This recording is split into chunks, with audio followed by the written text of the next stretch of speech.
sana Mheshimiwa Naibu Spika. Mheshimiwa Naibu Spika, serikali imekuwa ikipandisha hadhi baadhi ya zahanati kuwa kituo cha afya. Na moja ya vigezo ambavyo vinatumika ni ukubwa wa eneo ambapo zahanati ipo, kama linatosheleza uwezekano wa kujenga miundombinu ya kituo cha afya, lakini pia idadi ya wananchi wanaohudumiwa katika eneo hilo. Naomba nimhakikishie Mheshimiwa mbunge kwamba tutakwenda kulifanyia kazi swala la zahanati ya Ununio. Sina uhakika sana na ukubwa wa eneo lake kwa sababu napafahamu pia. Kwa hiyo kama eneo litakuwa linatosheleza, lakini pia kama litakidhi vigezo vingine, basi serikali itaifanyia kazi ili kuweza kupandisha hadhi. Na kama ikidhi, tutaona namna nzuri zaidi ya kuhakikisha kwamba wananchi wanapata huduma bora za afya. Mheshimiwa Bupa. Hivi jamani, huwa mnisikii huko? Asante Mheshimiwa Naibu Spika. Tunashukuru Mheshimiwa Waziri Mkuu alipokuja mkoani Rukwa aliahidi kujenga kituo cha afya katika kata ya Kasanga. Ni lini ujenzi huo utaanza? Asante. Mheshimiwa Waziri. Mheshimiwa Naibu Spika, ahadi za viongozi wetu wa kitaifa zinapewa kipaumbele katika mipango ya utekelezaji. Na mimi naomba nikuhakikishie kwamba hii ni ahadi ya Mheshimiwa Waziri Mkuu wa Jamhuri ya Muungano wa Tanzania, na ahadi zote za viongozi wa kitaifa tumezipa kipaumbele, tumeshaorodhesha, tunatafuta fedha kwa ajili ya kwenda kujenga vituo hivyo. Kwa naomba nikuhakikishie kwamba kituo cha afya cha Kasanga pia tutahakikisha fedha inapatikana mapema iwezekanavyo na kituo hicho kinajengwa kwa ajili ya huduma za wananchi. Mheshimiwa Hassan. Asante Mheshimiwa Naibu Spika. Kituo cha afya cha tarafa ya Matemanga kina wodi moja tu ya kina mama kujifungulia. Hakuna wodi ya watoto, hakuna wodi ya kina mama, hakuna wodi ya kina baba. Je, ni lini serikali itatoa fedha ya kujenga wodi hizo? Asante. Waziri. Mheshimiwa Naibu Spika, kituo cha afya cha tarafa Matemanga kama ambavyo baadhi ya vituo vya afya kote nchini vipo, havina miundombinu ya kutosha, na hasa wodi za watoto na wodi za wanaume. Naomba nimhakikishie Mheshimiwa mbunge kwamba Ofisi ya Rais TAMISEMI imeshafanya makadirio ya fedha zinazohitajika kwa ajili ya kukamilisha miundombinu inayopungua kwenye vituo vya afya. Kituo cha afya cha Matemanga pia ni miongoni mwa vituo ambavyo vimeshawekewa mpango huo. Kwa hiyo tutaendelea kutafuta fedha ili tukajenge majengo hayo, wananchi waweze kupata huduma hizo. Asante. Mheshimiwa, tunaendelea. Mheshimiwa Gondo. Mheshimiwa Abed Ramadhani Gondo anauliza, je, kuna mpango gani wa kununua jenereta hospitali Ilongero na vituo vya afya Mgori, Makuro na Msange, jimbo la Singida Kaskazini? Ilongero pamoja na kituo cha afya Msange vimeshapokea jenereta kutoka Bohari Kuu ya Dawa MSD na taratibu za ufungaji zinaendelea. Kituo cha afya Mgori kitapokea mgao wa jenereta katika mwaka wa fedha 2024-2025. Mheshimiwa Naibu Spika, katika mwaka wa fedha 2025-2026, serikali kupitia mapato ya ndani ya halmashauri ya Singida itatenga budget kwa ajili ya ununuzi wa jenereta la kituo cha afya Makuro. Asante. Mheshimiwa Gondo. Nakushukuru sana Mheshimiwa Naibu Spika. Pamoja na majibu mazuri ya serikali, lakini pia nina maswali madogo mawili ya nyongeza.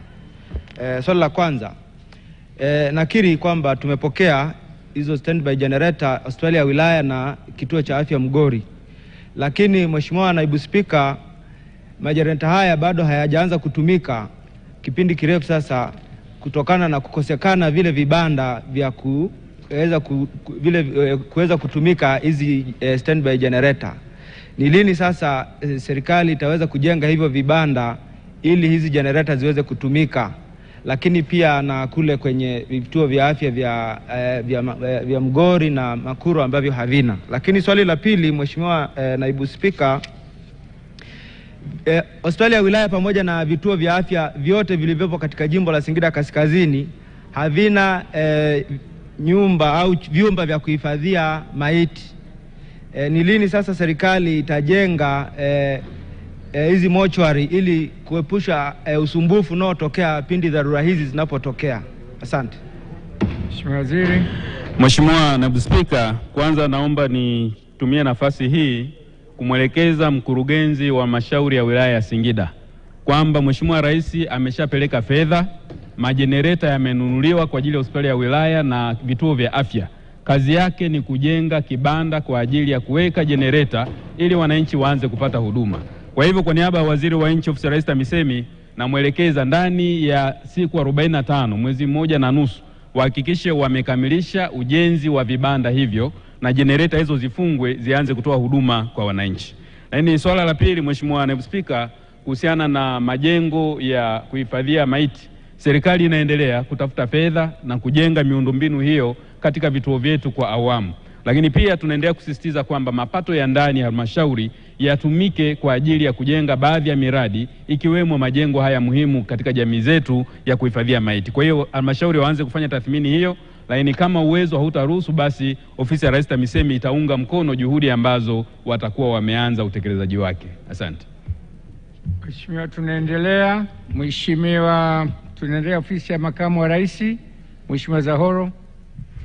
Mheshimiwa Zahoro Mohamed Haji anauliza, je, kwa nini serikali haielimishi wananchi kujiepusha na madhara yatokanayo na athari za mabadiliko ya tabia nchi hadi maafa yatokee? Waziri Mheshimiwa Dr. Selemani Jafo anajibu.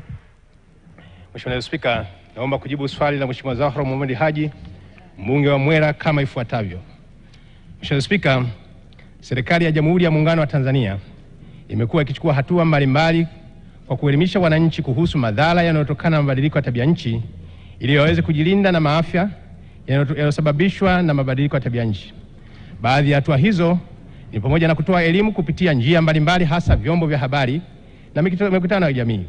Elimu inayotolewa na kulenga kukuza uelewa kwa makundi mbalimbali katika jamii, hasa makundi ya wakulima, wafugaji na wavuvi, kuhusu mbinu bora za kilimo, ufugaji na uvuvi endelevu zinazoweza kupunguza athari za mabadiliko ya tabia nchi, lakini pia kujilinda na maafa yanayoweza kutokea kwa jamii. Asante.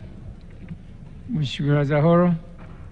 Asante Mheshimiwa Naibu Spika, pamoja na majibu mazuri ya serikali, naomba niulize masuala mawili ya nyongeza. La kwanza, je, pamoja na kwamba serikali imeendelea kutoa taaluma au elimu kwa wananchi mbalimbali kwa vyombo mbalimbali, je, serikali imefanya tathmini kujua ni kiasi gani elimu hiyo inawafikia na inawasaidia wananchi? Hilo la kwanza. Lakini la pili, kwa sababu jimbo la Mwera ni jimbo la vijijini na athari kubwa zinatokea kwenye mambo haya ya mazingira ambayo Mheshimiwa Waziri anasema wanatoa elimu, je, ni lini sasa Mheshimiwa Waziri physically pamoja na wataalamu wake wanaweza kwenda sasa kusaidia kutoa elimu wao wenyewe? Na kushukuru sana. Mheshimiwa Waziri. Mheshimiwa Spika, naomba kujibu swali la kakangu Zahoro kama ifuatavyo. Kwanza Mheshimiwa Spika, naomba tuweke rekodi sawa.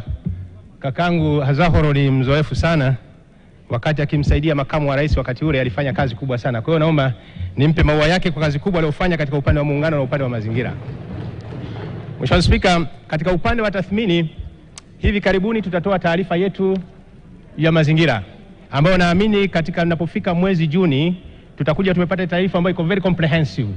Na imani kwamba maeneo hayo yote baada ya taarifa hii tutaona kwamba tathmini hali ikoje. Kwa hiyo tusubiri mpaka mwezi wa 6, siku ya World Environmental Day, taarifa hii itatoka kwa lengo kwamba kujua maeneo mbalimbali tathmini yake ya athari za mabadiliko ya tabia nchi na athari za mazingira iko vipi.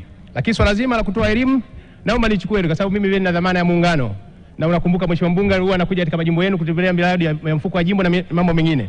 Na hili tunalichukua, tutaona namna bora zaidi kwa kushirikiana na wenzetu wa ofisi ya makamu wa kwanza kule Zanzibar jinsi gani tutafanya kuwafikia wananchi wa Mwera kwa ajili ya upatikanaji wa elimu. Asante sana. Mheshimiwa Dr. Chaji andaa. Mheshimiwa Senga. Mheshimiwa Naibu Spika, nashukuru kwa kunipa nafasi ya kuuliza swali la nyongeza. Katika kata ya Sanza iliyoko halmashauri ya wilaya Manyoni kuna mto wa Sanza ambao kutokana na mabadiliko ya hali ya hewa ya tabia nchi umesababisha kuchepuka na kuathiri makazi na kanisa la Roman Catholic. Nini mkakati wa serikali kuhakikisha kwamba madhara haya yanakabiliwa? Asante sana. Mheshimiwa Waziri. Mheshimiwa Spika, naomba kujibu swali la mbunge Manyoni kama ifuatavyo. Ni kweli, kwanza nikushukuru Mheshimiwa mbunge. Taarifa hii ulikuja kunijulisha. Na serikali binafsi niseme kwamba tunakiri tatizo hilo lipo, lakini kubwa zaidi sasa hivi tunaainisha sababu mambo haya yako mengi sana. Tuna kule Manyoni, tuna Mpwapwa, tuna Mvomero. Maeneo hayo yamekithiri zaidi. Kwa hiyo watu wetu tutaangalia jinsi gani tukufanya hasa kushughulikia eneo hilo. Lakini najua kwani tatizo kubwa lina athiri hata ile jengo la kanisa, mwisho wa siku maana liko hatarini. Asante. Mheshimiwa Senga. Mheshimiwa Naibu Spika, nakushukuru. Mheshimiwa Waziri, hongera sana, unafanya kazi kubwa ya kutunza mazingira ya nchi yetu. Sasa athari zimeshatokea na baadhi ya maeneo wananchi wamekumbwa na mafuriko makubwa, ikiwemo jimbo la Kilombero, halmashauri ya mji wa Ifakara. Hivi ninavyozungumza wananchi wako kambini katika mashule, takriban wananchi 300. Je, serikali na wizara yako kwa kushirikiana kwa pamoja unanisaidiaje kupata chakula cha dharura kwa wananchi wangu wa jimbo la Kilombero? Waziri. Mheshimiwa Spika, naomba kujibu swali la Comrade Yasenga, mjumbe wa Ifakara kama ifuatavyo. Mheshimiwa Spika, ni kweli kuna maeneo sasa yana athari kubwa sana. Tuna eneo la Ifakara, tuna eneo la Rufiji na maeneo mbalimbali. Kwa kweli athari ya mafuriko imekuwa ni kubwa sana, na hivi juzi nilikuwa nikiongea na moja ya barozi kwa ajili ya kuhakikisha jinsi gani wanasaidia, na wao washaanza kutoa timu kupeleka maeneo mbalimbali. Kwa sababu jambo hili ni jambo la kiutu zaidi, naomba niwaombe wadau mbalimbali hasa wa kimaendeleo tubaini kwamba watu sasa hivi wanaathirika, tuwafikie kwa karibu zaidi kwa lengo la kujua kwamba watu hao waweze kupata msaada. Lakini kweli ni tatizo kubwa, ni maeneo mbalimbali yanaathirika, lakini hoja yako nadhani imechukuliwa na serikali itatafakari kwa upana zaidi. Mheshimiwa mkosa mali, kosa pesa. Asante Mheshimiwa Naibu Spika. Vikundi vingi vya mazingira vimekuwa vikikosa motisha na uwezo. Je, serikali inachukua hatua zipi kuvijengea uwezo? Mheshimiwa Waziri. Mheshimiwa Naibu Spika, naomba kujibu swali la Comrade Mchungahera kama lifuatavyo. Mheshimiwa Spika, ni kweli kuna vikundi vingi ambao vimejihamasisha zaidi kuhakikisha vinashughulika na shughuli za kimazingira, lakini wakati mwingine kuna na changamoto ya bajeti. Nichukue fursa hii kuomba mamlaka zetu za serikali za mitaa, kwa vile kwa sasa hivi si muda mrefu dirisha sasa la utoaji wa fedha kwa ajili ya vikundi, niwaombe sasa mamlaka za serikali za mitaa ziangalie fursa kama kuna vikundi vya kimazingira ambavyo vinaweza hata swala zima la kuwepa mtaji wa uzalishaji wa miti waweze kufanya hivyo kwa ajili kusaidia vikundi vyetu mbalimbali viweze kuwa na fursa na nguvu ya uwezo kwa ajili ya kushughulikia masuala ya kimazingira. Mheshimiwa, tunaendelea. Wizara ya Fedha, Mheshimiwa Twaha Mpembenwe. Mheshimiwa Twaha Ali Mpembenwe anauliza, je, upi mkakati wa serikali kuweka huduma za wakala wa forodha katika bandari ya Nyamisati? Mheshimiwa Subira. Asante sana Mheshimiwa Naibu Spika. Kwa niaba ya Mheshimiwa mbunge Twaha Ali Mpembenwe, naomba swali lake namba 57 lipate majibu ya serikali. Mheshimiwa Waziri.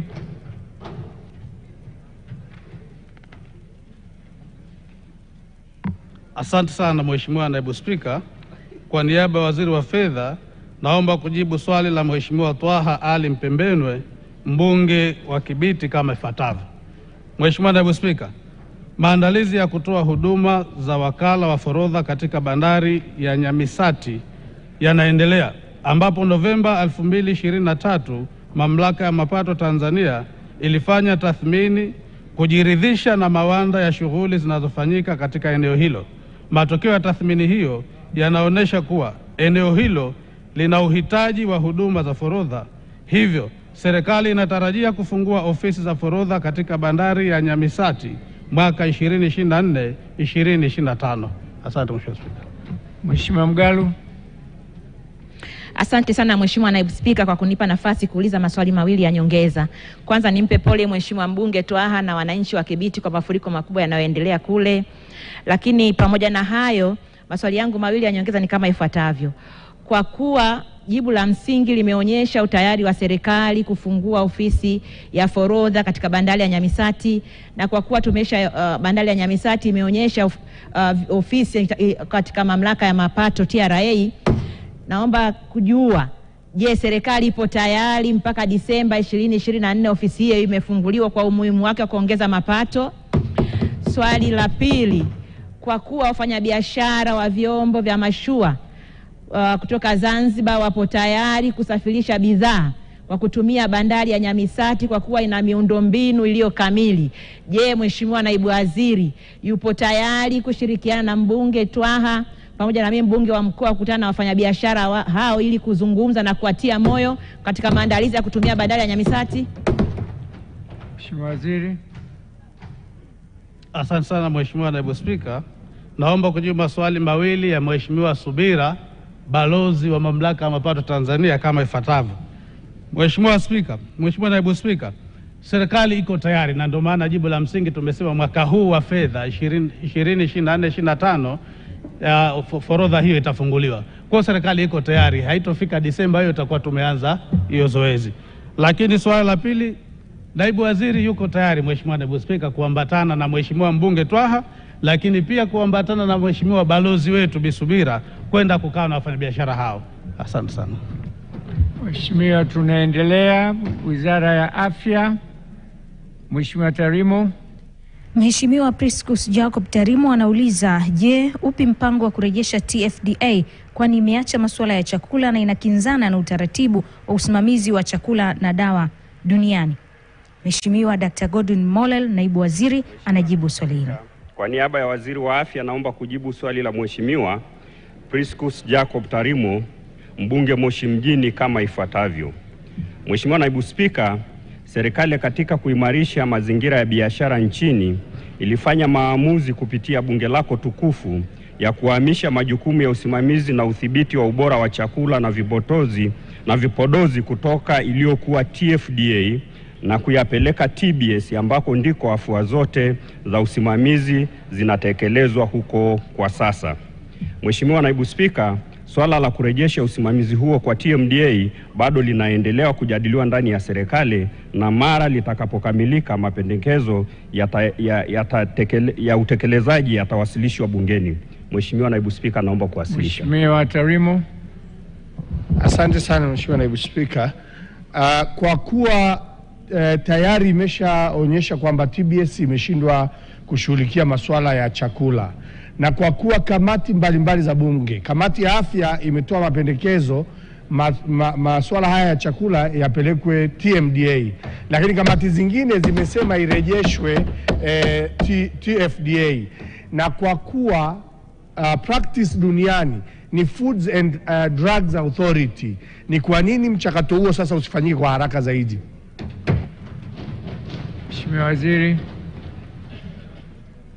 Mheshimiwa Naibu Spika, kwanza nimpongeze Mheshimiwa mbunge wa Moshi kwa sababu kwa muda mrefu sasa huko nyuma Moshi haikuwahi kupata mbunge mzuri kama huyu sasa anayejua wana Moshi wanataka nini.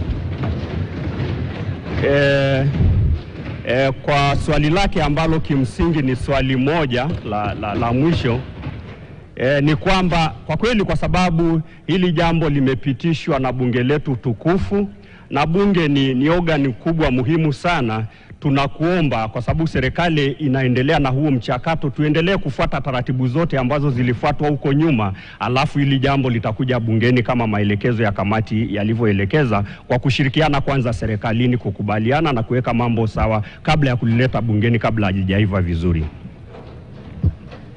Mheshimiwa, tunaendelea. Wizara ya Ujenzi, Mheshimiwa Noah Saputu. Mheshimiwa Noah Saputu anauliza, je, lini serikali itazuia kupaki magari ya serikali sehemu za starehe baada ya saa za kazi? Mheshimiwa Festo, kwa niaba uliza swali namba 69.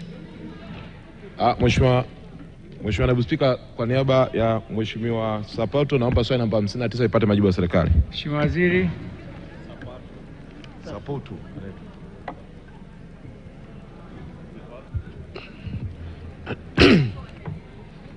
Mheshimiwa Naibu Spika, kwa niaba ya Waziri wa Ujenzi napenda kujibu swali kama ifuatavyo.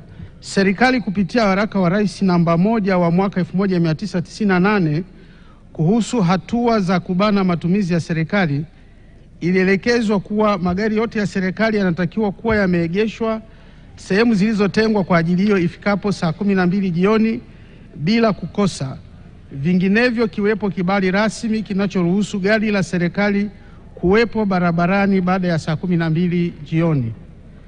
Mheshimiwa Naibu Spika, pia serikali kupitia kanuni namba 21 ya kanuni za kudumu za utumishi wa umma za mwaka 2009 imezuia watumishi wa umma kutumia magari ya serikali kwa matumizi binafsi. Hivyo mtumishi anayekwenda kinyume na maelekezo hayo anatakiwa kuchukuliwa hatua kali za kinidhamu. Mheshimiwa Naibu Spika, kwa fursa hii naomba kuwakumbusha maafisa masuhuli wote kusimamia maelekezo hayo. Asante. Mheshimiwa Festo. Asante Mheshimiwa Naibu Spika, naomba kuuliza maswali mawili ya nyongeza. Kwanza nishukuru serikali kwa maelekezo. Licha ya kwamba sheria na kanuni zimekuwepo zikizuia kama ambavyo Mheshimiwa Naibu Waziri amesema, lakini bado kwenye mitaa, kwenye baa na maeneo mengine magari ya serikali yamekuwa yakionekana majira ya usiku. Upi mkakati wa maksudi wa serikali kuhakikisha unazuia kabisa uwepo wa magari maeneo hayo, kwa sababu imegeuka ni kero kwa wananchi, lakini pia inaonyesha kwamba ni matumizi mabaya ya fedha za serikali? Swali la pili, Mheshimiwa Spika, kwenye budget, na Mheshimiwa Waziri wa Fedha wakati anasoma budget alisema serikali ina mpango wa kuanza kupunguza kununua magari serikalini na watumishi wa serikali waweze kujinunulia magari kupitia mkopo. Ni hatua gani zimefikiwa hadi dakika hii ili kupunguza matumizi ya serikali kama ambavyo umetuambia? Asante. Mheshimiwa Waziri. Asante. Napenda kujibu maswali mawili ya Mheshimiwa Sanga kama ifuatavyo. Mheshimiwa Naibu Spika, kama nilivyosema kwenye majibu yangu ya msingi katika hatua yangu ya mwisho kwamba tunawakumbusha na kuwasisitiza maafisa masuhuri na maafisa na waajiri wote, kwa kuwa sheria zipo, kanuni zipo na taratibu zipo ambazo zimeelekeza mtumishi yeyote ambaye anamiliki chombo cha umma na hasa magari asiwe barabarani baada ya saa 12 na asiweze kuwa kwenye maeneo ambayo si sahihi kwa muda ambao hauruhusiwi. Kwa hiyo nadhani nakumbusha tu kwamba sheria zipo, kwa hiyo wanaohusika waweze kuchukua hatua. Na swala la pili ulilolisema, nadhani wakati Mheshimiwa Waziri wa Fedha anawasilisha budget atalifafanua vizuri kitu gani na wapi serikali imefanya na inategemea kufanya. Asante Mheshimiwa Naibu Spika. Mheshimiwa Tarimba. Nakushukuru Mheshimiwa Naibu Spika, kwa kuwa serikali imeliambia bunge lako tukufu kwamba sheria na kanuni za kukataza matumizi ya magari baada ya muda wa kazi, sheria hizo zipo. Je, serikali iko tayari sasa kutoa maelekezo ama kauli kwa wanaosimamia usalama barabarani kuyakamata magari ambayo yanaendelea kukaidi amri hii? Mheshimiwa Waziri. Asante Mheshimiwa Naibu Spika. Mheshimiwa Naibu Spika, kama nilivyosema kwamba sheria zipo na kila chombo kimepewa majukumu yao. Nini kinatakiwa kifanye? Nani anatakiwa aione gari iko wapi kwa wakati gani? Na kama haina kibali kuwepo mahali hapo kwa wakati huo, bado nasisitiza kwamba serikali inatakiwa ichukue hatua. Asante Mheshimiwa Naibu Spika. Mheshimiwa Mheshimiwa Kuchauka. Mheshimiwa Naibu Spika, asante kwa nafasi. Kuna magari mengi sana mabovu, hasa yale ya miradi kwenye halmashauri zetu na kwenye ofisi za serikali. Nini mkakati wa serikali kupunguza magari haya mabovu? Mheshimiwa Kuchauka, leta swali la msingi. Wizara ya Uchukuzi, tunaendelea. Mheshimiwa Maimuna Ahmad Patan anauliza, je, lini wananchi wa Nachingwea ambao mashamba yao yalitwaliwa na mamlaka ya viwanja vya ndege watalipwa fidia? Swali hilo linajibiwa na Naibu Waziri wa Uchukuzi Mheshimiwa David Kihenzile. Mheshimiwa Naibu Spika, kwa niaba ya Mheshimiwa Waziri wa Uchukuzi, napenda kujibu swali la Mheshimiwa Maimuna Ahmad Patan, mbunge wa viti maalum kama ifuatavyo. Mheshimiwa Naibu Spika, serikali inaendelea kushughulikia na kufuatilia kwa karibu swala la ulipaji wa fidia kwa wananchi wanaopisha upanuzi wa kiwanja cha ndege cha Nachingwea. Hatua ya awali ya kutambua fidia na mali zao imekamilika na kuidhinishwa na mdhamini mkuu wa serikali. Aidha, maombi hayo yamewasilishwa serikalini kwa ajili ya malipo. Aidha, serikali inahakikisha kuwa wananchi wote wanaopisha maeneo yao kwa ajili ya ujenzi na upanuzi wa miradi mbalimbali wanalipwa fidia zao stahiki. Mheshimiwa Patan. Asante kwa majibu mazuri ya serikali. Mheshimiwa Spika, nina maswali mawili ya nyongeza. Je, serikali kwa kuchelewa kuilipa pesa ya wananchi zaidi ya miaka 5 sasa, haioni kwamba imerudisha nyuma maendeleo ya wananchi wao kwa kukosa sehemu za kulima? Swali la kwanza. La pili, naomba kauli thabiti ya serikali. Ni lini wananchi hawa wa Nachingwea wataipata pesa yao? Mheshimiwa Waziri. Mheshimiwa Naibu Spika, napenda kuliarifu bunge lako tukufu kwamba tuna viwanja takribani 15 nchi nzima ambavyo tunafanya uhakiki na hatua mbalimbali za utoaji wa ardhi ili kuweza kufanya maendelezo makubwa ya viwanja vya ndege. Lakini moja, pili, ningependa kujibu swali lako moja wake. Tunafahamu muhimu mkubwa wa uwanja wa ndege wa Nachingwea, sio tu kwa ajili ya korosho, sio tu kwa ajili ya madini ambayo yamegundulika na LNG, lakini pia kwa ajili ya mazao kama ufuta na kadhalika. Hivyo basi serikali kwa maana ya kutoa kauli thabiti inaliarifu bunge lako tukufu kwamba tunao mpango wa kujenga uwanja huo, na ndio maana sasa tulifanya uhakiki kwa wale wananchi 116. Awali ilikuwa tuwalipe bilioni 3.5, lakini baada ya kufanya uhakiki na ongezeko kwa gharama ya mazao tukapata ni bilioni 3.4 bilioni mpaka 3.5. Hii yote ni dhamira ya serikali katika kuona kwamba wananchi hao wanakamilishiwa mradi wao. Hivyo basi tunaendelea taratibu mbalimbali za serikalini, tukikamilisha tutaweza kuanza ujenzi huo. Asante Mheshimiwa Naibu Spika. Mheshimiwa Nyinyi. Asante Mheshimiwa Spika kunipa nafasi ya kuuliza swali dogo la nyongeza. Uwanja wa ndege wa Msoma watu wanadai fidia sasa ni zaidi ya miaka 3 ambayo ni fedha isiyopungua 3.9 bilioni. Na hakuna biashara inayoendelea kwa kuwa wanategemea kwamba wapate fidia ili waendelee na maisha yao. Ni lini sasa hawa watu watalipwa fidia ili waweze kuendelea kuondoka pale? Mheshimiwa Waziri. Mheshimiwa Naibu Spika, tunafahamu madai mbalimbali ya uwanja wa ndege wa Musoma, na hivi majuzi Mheshimiwa Waziri Mkuu alikuwa hapo na alitoa maelekezo kwa sisi wasaidizi wake serikalini tukamilishe haraka iwezekanavyo. Tupo kwenye hatua mbalimbali hususan za mwisho kwa wenzetu Wizara ya Fedha. Mara watakapokamilisha tutakwenda kulipa mara moja eneo hilo, kwa sababu tunafahamu muhimu wa uwanja wa ndege wa Musoma kwa maana ya madini pamoja na vitu mbalimbali ambavyo pale. Asante Mheshimiwa Naibu Spika. Mheshimiwa Mafue.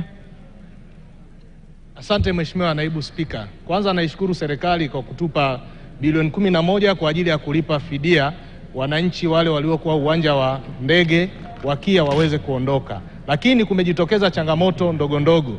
Baadhi ya wananchi kufanyiwa tathmini ndogo kulingana na hali halisi na baadhi yao kusaulika. Changamoto ambao pia Mheshimiwa Makamu wa Rais aliagiza Wizara ya Uchukuzi ifanyie kazi. Je, ni lini sasa serikali itamaliza changamoto hii, ikiwa ni pamoja na kurudia tathmini wale ambao walifanyiwa tathmini sio sahihi?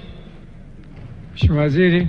Mheshimiwa Naibu Spika, tulifanya uhakiki kwa baadhi ya waliolalamika kwamba walipunjwa malipo yao katika uwanja wa KIA, lakini kwa kuwa Mheshimiwa mbunge ameleta hoja hiyo, tuko tayari kama kuna malalamiko mengine kuyapitia upya ili waweze kupata stahiki zao. Mheshimiwa Ntropia. Nakushukuru Mheshimiwa Naibu Spika. Wananchi wa wilaya ya Kyerwa na Karagwe ambao kwa muda mrefu waliambiwa wasiendeleze maeneo ambayo yako karibu na barabara ambazo ni barabara kutokea Mgakorongo kwenda mpaka Murongo, zikiathiri kata za Kibale, kata za Bugara na maeneo mengine. Ni lini sasa fidia hizo zitatoka kwa ajili wapisha hayo maeneo ya uendelezaji wa barabara, kwa sababu wameshindwa kuendelea na maendeleo au kufanya chochote kwa sababu ni issue ya muda mrefu? Waziri. Kama nilivyosema kwenye maelezo kati na mjibu mwenye swali la msingi, tupo kwenye hatua mbalimbali, viwanja 15 nchini ya utoaji wa ardhi. Pamoja na hoja aliyosema Mheshimiwa mbunge, tutaingiza tufanyie tathmini tuone hatua bora kuweza kuenda nayo ili kuweza kufanyia kazi hoja za wananchi hao. Mheshimiwa Pareso. Kushukuru Mheshimiwa Naibu Spika kwa kunipa nafasi niulize swali dogo la nyongeza. Je, ni lini wananchi ambao wanapisha upanuzi wa uwanja wa ndege Manyara watalipwa fidia? Mheshimiwa, swali lako rudia tena. Ni lini wananchi wanaopisha upanuzi wa uwanja wa Manyara watalipwa fidia? Mheshimiwa Waziri. Kwa sasa hatua tuliopo ni uandaaji wa taarifa ya uthamini. Mara tutakapokamilisha tutawalipa fidia Mheshimiwa Naibu Spika. Mheshimiwa Waziri, kuna fidia ambayo inadaiwa Kipunguni. Walipisha uwanja wa ndege wa Dar es Salaam. Hawa wananchi wanalalamika sana, na tulishawahi kwenda pale na Waziri wa Fedha, lakini bado fidia yao haijalipwa. Ni lini sasa watalipwa? Waziri wa Fedha. Mheshimiwa Naibu Spika, Nakushukuru kwa kunipa fursa. Ni kweli kama ulivyosema, kuna fidia inadaiwa na wananchi walishapewa mwongozo huo na serikali, na ni kweli Mheshimiwa Naibu Spika, nilishafika pale. Kitu kilichofanyika ni kwamba tulikwenda wote, mimi, wewe na mbunge Bona pale. Na tulifika na Mheshimiwa mbunge wa jimbo la Segerea, Mheshimiwa Bona, na amekuwa akifuatilia ofisini mara kwa mara kuhusu jambo hili. Mheshimiwa Naibu Spika, kilichotokea ni kwamba ilikuja kugundulika kuna baadhi ya maeneo ambayo wananchi walikuwa wamepewa maeneo mbadala, yalikuwemo kwenye sehemu ya madai, na kuna baadhi ambao walikuwa wamehitaji fidia zaidi. Kwa kilichofanyika, tulipeleka timu iweze kuianisha, iweze kualign zile numbers, na jambo hilo lilishafanyika. Sasa tunachofanya tunatafuta fedha ndani ya kipindi hiki cha mwaka wa fedha unaoendelea ili tuweze kuanza kufanya malipo, na tutaanza na wale ambao madai yao yamehakikiwa na hayana vikwazo vyovyote. Na nimpongeze Mheshimiwa mbunge kwa kulifuatilia kwa karibu sana jambo hili, na sisi serikali tutafanya hiyo kwa ajili ya kuienzi kazi yake. Asante sana, na nampongeza mbunge Bona kwa kazi na wabunge wote wanaefuatilia mambo ya fidia. Waheshimiwa, tunaendelea Wizara ya Maji. Mheshimiwa Kigua. Mheshimiwa Omar Mohamed Kigua anauliza, je, lini mkandarasi anayejenga mradi wa maji kata ya Mabaranga Kilindi atakamilisha kazi hiyo? Swali hilo linajibiwa na Naibu Waziri Mheshimiwa Mhandisi Kundo Mathew. Mheshimiwa Naibu Spika, napenda kujibu swali la Mheshimiwa Omar Mohamed Kigua, mbunge wa jimbo la Kilindi kama ifuatavyo. Mheshimiwa Naibu Spika, serikali inaendelea na utekelezaji wa mradi wa maji Mabaranga uliopo wilaya ya Kilindi mkoani Tanga. Mradi huo unahusisha ujenzi wa tanki lenye ujazo wa lita 135, ujenzi wa tanki la kukusanyia maji sump well lenye ujazo wa lita 25,000, ujenzi wa vituo 12 vya kuchotea maji, urazaji wa mabomba yenye umbali wa kilomita 6.62, ujenzi wa nyumba ya mitambo pump house, ujenzi wa ofisi CBWSO, ukarabati wa machujio ya maji, ujenzi wa miundombinu ya kuvuna maji ya mvua pamoja na ufungaji wa pampu. Mheshimiwa Naibu Spika, utekelezaji wa mradi huo umefikia wastani wa 85% na unatarajiwa kukamilika mwezi Juni 2024 na kunufaisha wananchi wapatao 6,021 waishio katika kijiji cha Mabaranga. Mheshimiwa Kigua. Asante Mheshimiwa Naibu Spika. Nichukue nafasi hii kwanza kuipongeza Wizara ya Maji kwa kazi nzuri sana, kwa sababu Mheshimiwa Naibu Spika, kata hii ilikuwa ina changamoto kubwa sana ya maji. Sasa nina swali moja tu la nyongeza. Je, serikali iko tayari baada ya kukamilisha mradi huu kuhakikisha kwamba wananchi ambao wako pembezoni na kata hii pia wanapata maji? Asante sana. Mheshimiwa Waziri. Samahani Naibu Spika, sijalisikia vizuri. Mheshimiwa, rudia tena. Mheshimiwa Naibu Spika, nimetoa pongeze kwa serikali kuhakikisha kwamba unafanya vizuri katika mradi huu katika kata ya Mabaranga. Swali langu la nyongeza ni kwamba serikali iko tayari baada ya kukamilisha mradi huu kwenye kata ya Mabaranga kuhakikisha kwamba vitongoji ambavyo viko pembezoni mwa kata hii pia vinapata maji? Mheshimiwa Naibu Spika, napenda kujibu swali la nyongeza la Mheshimiwa Omar Kigua kama ifuatavyo. Mheshimiwa Naibu Spika, serikali ya Chama cha Mapinduzi inaongozwa na Daktari Samia Suluhu Hassan imetoa takriban bilioni 39 katika kufanya miradi 13 katika jimbo la Kilindi. Na katika jimbo hili miradi 9 inafanywa kwa mfumo wa kandarasi na miradi 4 wanafanywa kwa mfumo wa force account. Lakini tunaamini kwamba vijiji 78 vinaenda kunufaika na miradi hii 13 itakapokamilika, na wakazi takriban 239,810 watanufaika na mradi huo. Nimhakikishie Mheshimiwa mbunge, pindi miradi hii itakapokamilika, serikali itaenda kuanza kupanua wigo wa upatikanaji wa maji vitongojini kulingana na upatikanaji wa fedha. Nakushukuru sana Mheshimiwa Naibu Spika. Mheshimiwa Kakoso, jiandae Mheshimiwa Isaya. Asante Mheshimiwa Naibu Spika. Mradi wa maji wa kata ya Mishamo una zaidi ya miaka miwili haujakamilika. Je, ni lini mradi huo utaweza kukamilika katika kipindi hiki? Mheshimiwa Waziri. Mheshimiwa Naibu Spika, napenda kujibu swali la nyongeza la Mheshimiwa Kakoso kama ifuatavyo. Mheshimiwa Naibu Spika, ni dhamira ya serikali ya Chama cha Mapinduzi kuhakikisha kwamba miradi yote ya maji inakamilika. Lakini pia tunaendelea kuhakikisha kwamba tunakuwa na mawasiliano ya karibu sana na wenzetu Wizara ya Fedha ili kuhakikisha kwamba wale wakandarasi ambao wanakuwa wamewasilisha hati za madai waweze kulipwa na kuweza kuendelea na miradi mingine, na ili Watanzania wapate huduma ya maji bila. Lini utakamilika Mheshimiwa Naibu Spika? Itategemea sasa na namna gani wakandarasi wamejialign kuhakikisha kwamba wanakamilisha miradi yao na kuweza kuwasilisha hati za madai. Mheshimiwa Isaya, jiandae Mheshimiwa Bushiri. Nakushukuru sana Mheshimiwa Naibu Spika. Tunaishukuru serikali kwa kuchimba visima 8 katika jimbo la Mbulu mjini. Na hadi sasa hakuna kisima kilicho tayari kwa ajili ya kujengewa miundombinu. Je, ni lini serikali itatoa fedha kwa ajili ya kujenga miundombinu ya visima vyote 8 katika jimbo la Mbulu mjini? Mheshimiwa Waziri. Mheshimiwa Naibu Spika, napenda kujibu swali la mbunge wa Mbulu mjini kama ifuatavyo. Mheshimiwa Naibu Spika, serikali iko kwenye mkakati wa kuhakikisha kwamba miundombinu ya maji inajengwa ili kuhakikisha kwamba huduma ya maji iweze kutolewa. Na nimhakikishie Mheshimiwa mbunge katika bajeti yetu ya mwaka huu tutahakikisha tunazingatia hayo mahitaji ili kuhakikisha kwamba wananchi wake wa Mbulu waweze kupata huduma ya maji safi na salama. Mheshimiwa Bushiri, jiandae Mzava. Asante Mheshimiwa Naibu Spika kunipa nafasi ya kuuliza swali la nyongeza. Je, ni lini serikali itakamilisha mradi wa maji katika kata ya Kimochi Moshi vijijini? Mheshimiwa Waziri, jibu kwa kifupi sana.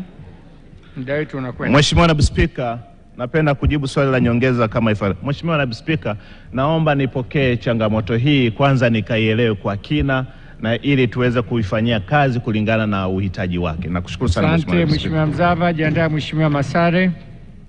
Nakushukuru Mheshimiwa Naibu Spika. Ni lini serikali itakamilisha mradi wa maji wa Mwanga Same Korogwe ili kuzisaidia kata za Mkomazi na Mkumbara ambazo ziko mwishoni mwa mradi huu? Mheshimiwa Waziri, ni lini? Mheshimiwa Naibu Spika, napenda kujibu swali la Mheshimiwa Mzava kama ifuatavyo. Mheshimiwa Naibu Spika, juzi Mheshimiwa Waziri Jumaa Aweso alikuwepo Kilimanjaro na alikuwa kule kwa ajili ya kuhakikisha kwamba miradi ya maji iliyoko katika mkoa wa Kilimanjaro pamoja na Tanga inakamilika kwa wakati. Mheshimiwa Naibu Spika, nimtoe wasiwasi Mheshimiwa mbunge kwa niaba ya wananchi wake, miradi hii itakamilika ndani ya mwaka huu wa fedha. Miradi itakamilika. Mheshimiwa Masare. Asante sana Mheshimiwa Naibu Spika. Gari lilonunuliwa na serikali na Mheshimiwa Rais kwa ajili ya kuchimba maji katika mikoa yote ikiwemo mkoa wa Singida. Magari haya hayatulii sehemu moja na yamekuwa usimamizi haueleweki. Je, serikali imejipanga vizuri ili miradi ya maji katika vijiji katika maeneo yetu iweze kufanyika vizuri? Mheshimiwa Waziri, kwa kifupi. Mheshimiwa Naibu Spika, napenda kujibu swali la Mheshimiwa Masare kama ifuatavyo. Ni kweli kabisa Mheshimiwa Rais wa Jamhuri ya Muungano wa Tanzania Daktari Samia Suluhu Hassan aliagiza magari ya kuchimbia visima, na hii ilikuwa ni fursa kubwa sana kwa Watanzania. Kwa hiyo nitumie fursa hii kwa niaba ya Mheshimiwa Waziri wa Maji kuwaelekeza ma-RM wote nchini kuhakikisha kwamba haya magari hayajapelekwa kwa ajili ya kwenda kupaki, yamepelekwa kwa ajili ya kwenda kufanya kazi ili Watanzania wapate maji, na nitafuatilia Mheshimiwa Naibu Spika ili kuona utekelezaji unaendaje. Asante sana Mheshimiwa Kasaka, jiandae Mheshimiwa Suma. Nashukuru Mheshimiwa Naibu Spika. Mradi wa maji wa Matukio awamu ya pili ambao ulianza toka 2012 unaenda kwa kusuasua sana. Je, ni lini serikali itatoa fedha za kutosha ili vijiji vya Mazimbo, Mtanila, Ifuma na Lupa iweze kupata maji haya? Mheshimiwa Waziri. Mheshimiwa Naibu Spika, napenda kujibu swali la nyongeza la Mheshimiwa Masache Kasaka mbunge wa Lupa kama ifuatavyo. Mheshimiwa Naibu Spika, Ni kweli kabisa mradi huu ulianza mwaka 2012. Lakini unaenda kwa awamu. Awamu ya kwanza unahusisha vijiji viwili vya Matwiga pamoja na Isagawana. Lakini na awamu hiyo ishakamilika tayari, wananchi wanapata maji.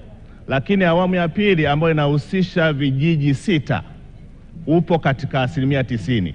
Kwa hiyo nimuombe Mheshimiwa mbunge aendelee kuwa na subira, mradi huu utakamilika mwaka huu wa fedha na wananchi watapata maji. Suma. Asante Mheshimiwa Naibu Spika. Je, ni lini ujenzi wa tenki la maji la Tukuyu mjini wilayani Rungwe utakamilika, ukizingatia tenki lile ni la muhimu sana, linahudumu kata ya Buliaga, Makandana, Bagamoyo, Tukuyu mjini, Kawetere na Ibigi? Asante Mheshimiwa Waziri. Mheshimiwa Naibu Spika, napenda kujibu swali la nyongeza kama ifuatavyo. Mheshimiwa Naibu Spika, mradi huu ni mkubwa na ni wa muhimu sana kwa Watanzania. Nimuombe Mheshimiwa mbunge anipe nafasi nikaufanyie kazi, lakini pia nitampa mrejesho kwamba mradi huu upo katika hatua gani na uwapi umekwama na chanzo ni nini, ili tuweze kufanyia kazi kuhakikisha kwamba Watanzania wanapata maji. Nakushukuru sana naibu. Asante Mheshimiwa. Tunaendelea Wizara ya Kilimo. Mheshimiwa Subira Mgalu. Mheshimiwa Subira Mgalu anauliza, je, serikali ina mpango gani wa kuanzisha mradi wa Building Better Tomorrow katika bonde la mto Rufiji? Waziri. Swali hili lijibiwa na Naibu Waziri wa Kilimo Mheshimiwa David Silinde. Asante sana Mheshimiwa Naibu Spika. Hadi kufikia Machi mwaka 2024, jumla ya ekari 340,245.3 zimebainishwa na kupimwa afya ya udongo kwa ajili ya programu ya BBT katika mikoa ya Dodoma, Kigoma, Mbeya, Singida, Tanga, Njombe na Kagera. Kwa sasa maandalizi ya mashamba yameanza katika mkoa wa Dodoma. Mheshimiwa Naibu Spika, katika mwaka wa fedha 2024-2025, wizara imepanga kuanza mradi wa BBT kwa halmashauri 100 zitakazotenga maeneo yenye hekta 200 kwa kujenga miundombinu ya umwagiliaji na kutoa utaalamu. Aidha, halmashauri zitakuwa na jukumu la kudairi vijana kutoka katika halmashauri husika ili waweze kunufaika na programu hiyo. Hivyo ninamshauri Mheshimiwa mbunge ahimiza halmashauri yake itenge eneo litakalohitajika ili iwe miongoni mwa halmashauri 100 zitakazonufaika na mpango huo. Mheshimiwa Mgalu. Asante sana Mheshimiwa Naibu Spika kwa kunipa nafasi niulize maswali mawili ya nyongeza. Kwanza nitoe pole kwa wananchi wenzangu wa Rufiji, wakiwemo wanawake na watoto, kwa janga kubwa la mafuriko linaloendelea kutokana na mvua nyingi, na pia nimpe pole Mheshimiwa mbunge wa jimbo la Rufiji Mheshimiwa Mchengelwa. Lakini nishukuru sana serikali kwa kutukimbilia kwa haraka kitengo cha maafa kwa wilaya za Rufiji na Kibiti. Baada ya salamu za pole, naomba sasa niulize maswali mawili ya nyongeza. Kwa kuwa kupitia ukurasa rasmi wa Mheshimiwa Waziri Bashe amefahamisha kwamba tarehe 20 serikali itatangaza kazi ya ujenzi wa mabwawa ya umwagiliaji ya Ngorongo na la Umwe, na kwa kuwa mabwawa haya yanatarajia pia kushughulikia na changamoto ya mafuriko, serikali haioni sasa ipo haja ya mradi huu wa BBT kwa wilaya ya kwa bonde la Rufiji, hususan wilaya ya Rufiji, kwenda sambamba na ujenzi wa mabwawa haya ambayo yanatarajiwa kujengwa na serikali. Swali la pili, kwa kuwa inapotokea mafuriko mashamba ya umwagiliaji yanapata changamoto kubwa ya kuharibiwa kwa mazao, na kwa mfano skimu ya umwagiliaji ya Bagamoyo, na inapotokea tatizo hilo wananchi hawa wanaendelea kulipa tozo na ada mbalimbali kwenye mfuko wa umwagiliaji wa taifa. Je, serikali haioni ipo haja ya kuja na muongozo endapo kunatokea mafuriko na yanaharibu mashamba ya umwagiliaji na wananchi hawapati mazao, kwamba tozo ile inayotakiwa kulipa kwenye mfuko wa umwagiliaji wa taifa waweze kupewa nafuu kama kwa kuwa wamepata matatizo? Asante sana Mheshimiwa Naibu Spika. Mheshimiwa Waziri. Asante sana Mheshimiwa Naibu Spika. Ni kweli Wizara ya Kilimo kupitia Tume ya Taifa ya Umwagiliaji mwezi huu tutatangaza tenda ya kujenga mabwawa makubwa mawili katika ile downstream ya Mwalimu Nyerere hydropower hususan katika eneo la Ngorongo pamoja na Mbakia Mtuli, eneo la Umwe kama alivyoeleza Mheshimiwa Waziri, na huo ndio msimamo, na haya ni maelekezo ya Mheshimiwa Rais ambao aliyatoa wakati ametembelea katika bwawa la Mwalimu Nyerere. Kwa hiyo hilo ni kweli na linakwenda kutekelezeka kuhakikisha kwamba tunapunguza athari za mafuriko katika eneo la bonde la Mto Rufiji. Lakini swala la pili kuhusu mwongozo, nimwambie tu Mheshimiwa mbunge kwamba ushauri wako tumeupokea na tutaufanyia kazi kwa sababu jukumu la serikali ni kusikiliza wananchi wake. Asante Mheshimiwa Mwenyekiti. Wizara ya Maliasili na Utalii, Mheshimiwa Salim Alaudin Hasham. Mheshimiwa Salim Alaudin Hasham anauliza, je, lini serikali itatoa majibu juu ya umiliki wa msitu wa hewa ya ukaa uliopo Kituti hadi Mgolo? Swali hili linajibiwa na naibu waziri wa Maliasili na Utalii, Mheshimiwa Dastan Kitandula.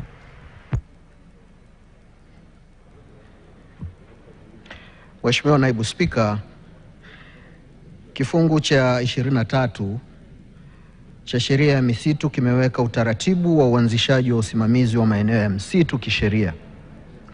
Kupitia tangazo la serikali namba 783/2022, wizara ilikamilisha taratibu za awali za kutoa notisi ya siku 90 na nia ya serikali ya kuanzisha rasmi msitu wa halmashauri ya wilaya ya Ulanga.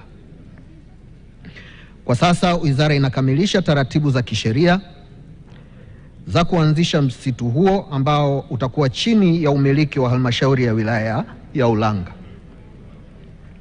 Mheshimiwa Salim. Asante sana Mheshimiwa Naibu Spika. Kwanza nipongeze serikali kwa hatua nzuri ambazo zimechukua, lakini je, serikali haioni tija kuharakisha jambo hili kwa sababu limekuwa ni jambo la muda mrefu? Lakini swali la pili, kutokana na jimbo la Ulanga limezungukwa na misitu pamoja na hifadhi na tembo wamekuwa ni kero kubwa sana kwa wananchi wa jimbo la Ulanga. Je, nini mpango wa serikali kuhakikisha kwamba inadhibiti tembo hao kwa sababu imekuwa ni kero kubwa sana kwa wananchi wa jimbo la Ulanga? Asante. Mheshimiwa Waziri. Mheshimiwa Naibu Spika, serikali inaona haja ya kuharakisha jambo hili, na ndio maana kazi kubwa imefanyika ya kuhakikisha mchakato wote umekwenda kama unavyotakiwa. Sasa tuko katika hatua za mwisho za kukamilisha taratibu za kisheria. Nimhakikishie Mheshimiwa mbunge ndani ya mwaka huu wa fedha jambo hili litakamilika. Asante Mheshimiwa Kandege. Nakushukuru sana Mheshimiwa Naibu Spika. Ni ukweli usiopingika kwamba biashara ya hewa ukaa ni biashara ambayo ni mpya kwa nchi yetu ya Tanzania, hivyo inahitajika elimu kutolewa ili maeneo mengi zikiwepo halmashauri ya Kalambo iweze kufaidika. Je, ni nini mkakati wa serikali kuhakikisha kwamba tunanufaika na biashara hii? Mheshimiwa Waziri.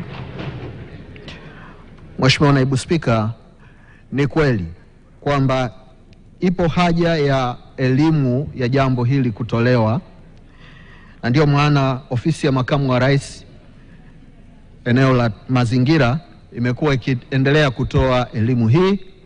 Nimwahidi Mheshimiwa mbunge kwamba Wizara ya Maliasili kwa kushirikiana na ofisi ya Makamu wa Rais mazingira tutaendelea kufanya jambo hili ili uelewa uweze kusambaa kwa wananchi.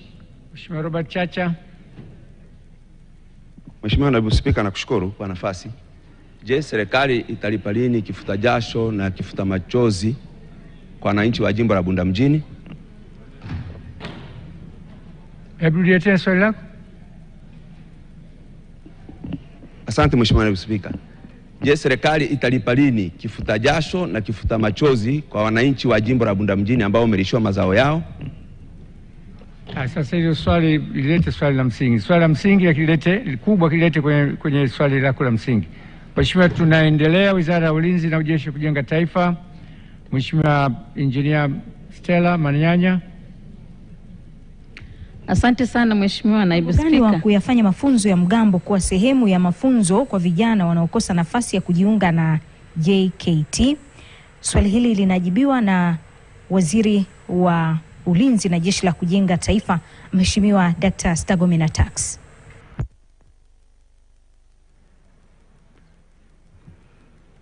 Mheshimiwa Naibu Spika, naomba kujibu swali la Mheshimiwa Engineer Stella Martin Manyanya, mbunge wa Nyasa kama ifuatavyo.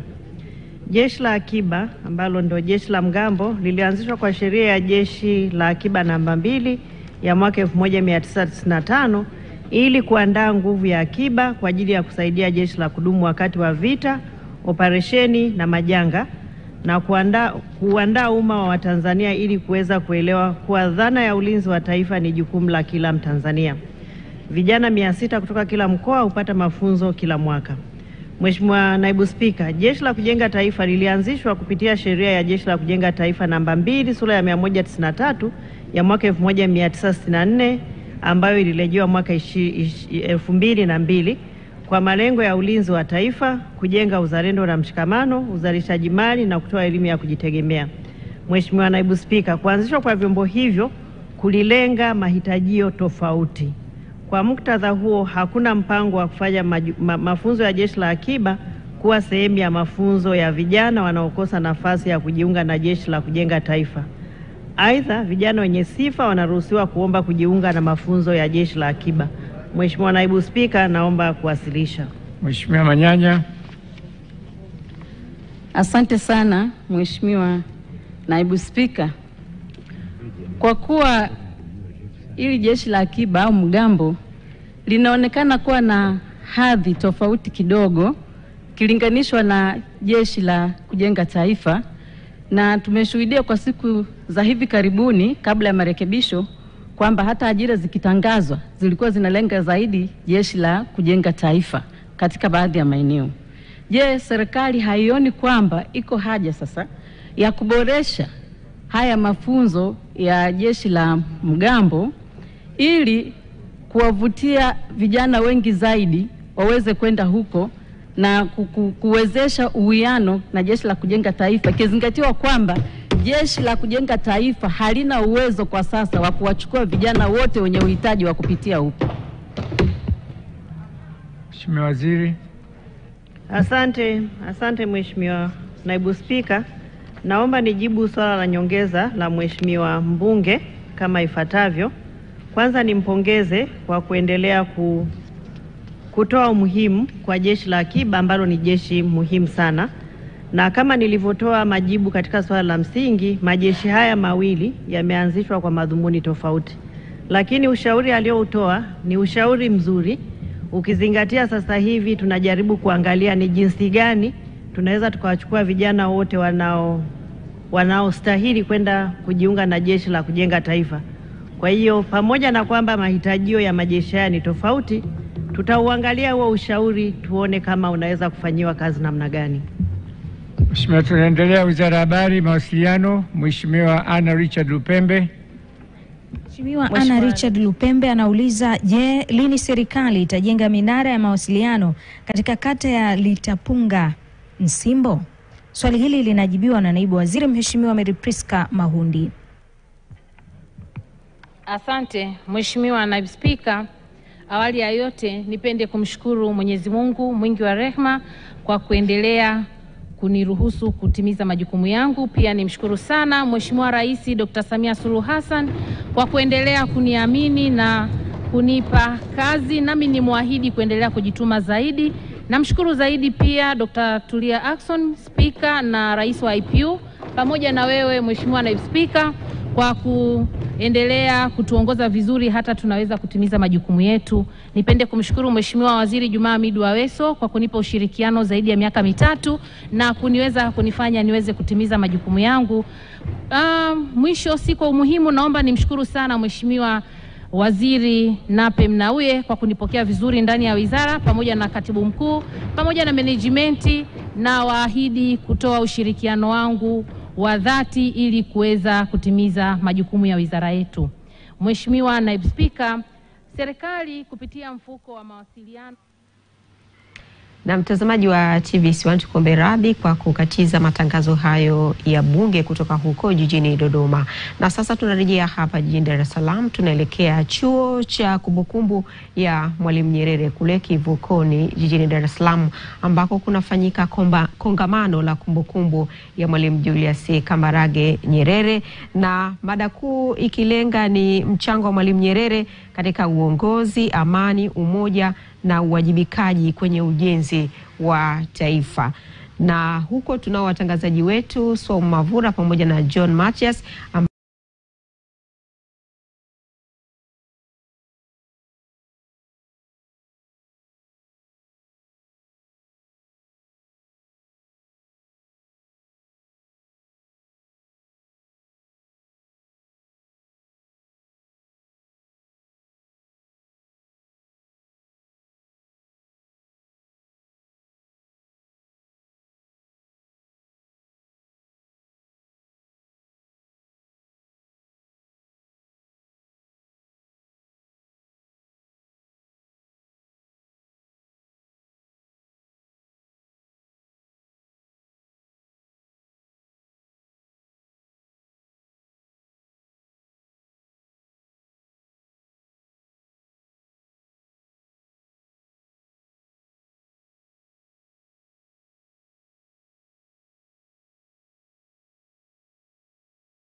mkoani kwetu, wilayani kwetu, mkoani kwetu.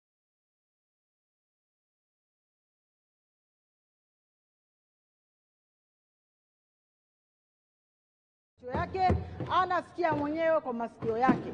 Mheshimiwa Naibu Spika, mimi sina mengi, lakini nilikuwa naiomba serikali iende kuboresha maeneo haya muhimu matatu ambayo nimeyataja, ambayo ni eneo la vitambulisho vya NIDA, eneo la barabara yetu ya bypass kutoka Mletele kwenda na Manditi, na mwisho ni eneo la mikopo kwa vijana.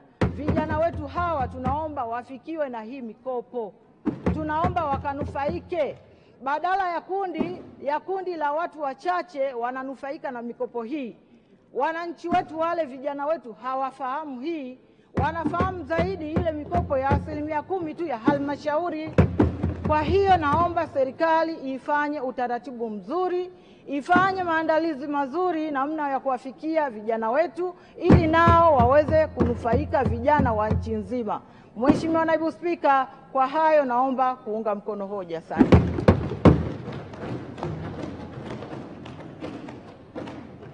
Mheshimiwa Fatma Taufik, jiandae. Mheshimiwa Ngwasi Damas Kamani, jiandae. Mheshimiwa Flatei. Asante sana Mheshimiwa Naibu Spika kwa kunipa fursa ya kuchangia hoja. Napenda nichukue fursa hii kwanza kumshukuru sana Mwenyezi Mungu kwa kunipa afya njema nami niweze kuchangia hoja hii ya hotuba ya ofisi ya Waziri Mkuu na ofisi za Bunge kwa mwaka 2024-2025.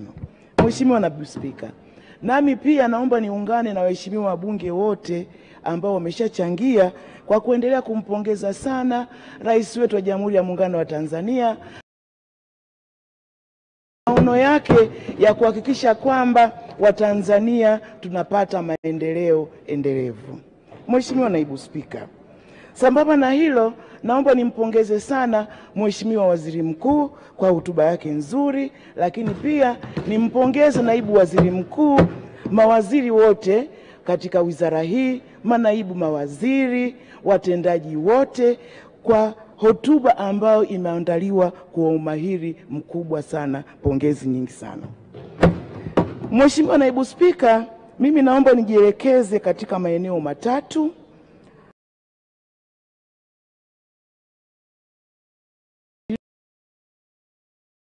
Ambayo iko ukurasa wa 11 hadi ukurasa wa 16, lakini sambamba na hilo nitazungumzia kuhusu masuala ya kazi na wafanyakazi ambayo katika hotuba hii iko ukurasa wa 74 hadi ukurasa wa 83. Hali kadhalika nitazungumzia kuhusu uratibu wa maafa ambayo iko ukurasa wa 94 hadi ukurasa iko ukurasa wa 92 hadi ukurasa wa 94. Mheshimiwa Naibu Spika, katika utekelezaji wa miradi ya kielelezo ambayo ipo miradi 8, nitazungumzia ule mradi wa uwekezaji wa kiwanda cha Mkulazi ambapo ni kiwanda cha sukari. Kiwanda hiki kimewekeza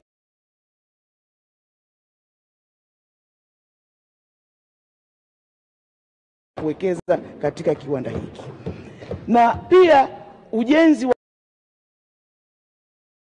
hii ni hatua kubwa sana, na hali kadhalika uzalishaji katika kiwanda hiki umeweza kuanza. Mimi naamini kwamba iwapo kiwanda hiki uzalishaji wake utafikia ile full swing ambayo uliotokea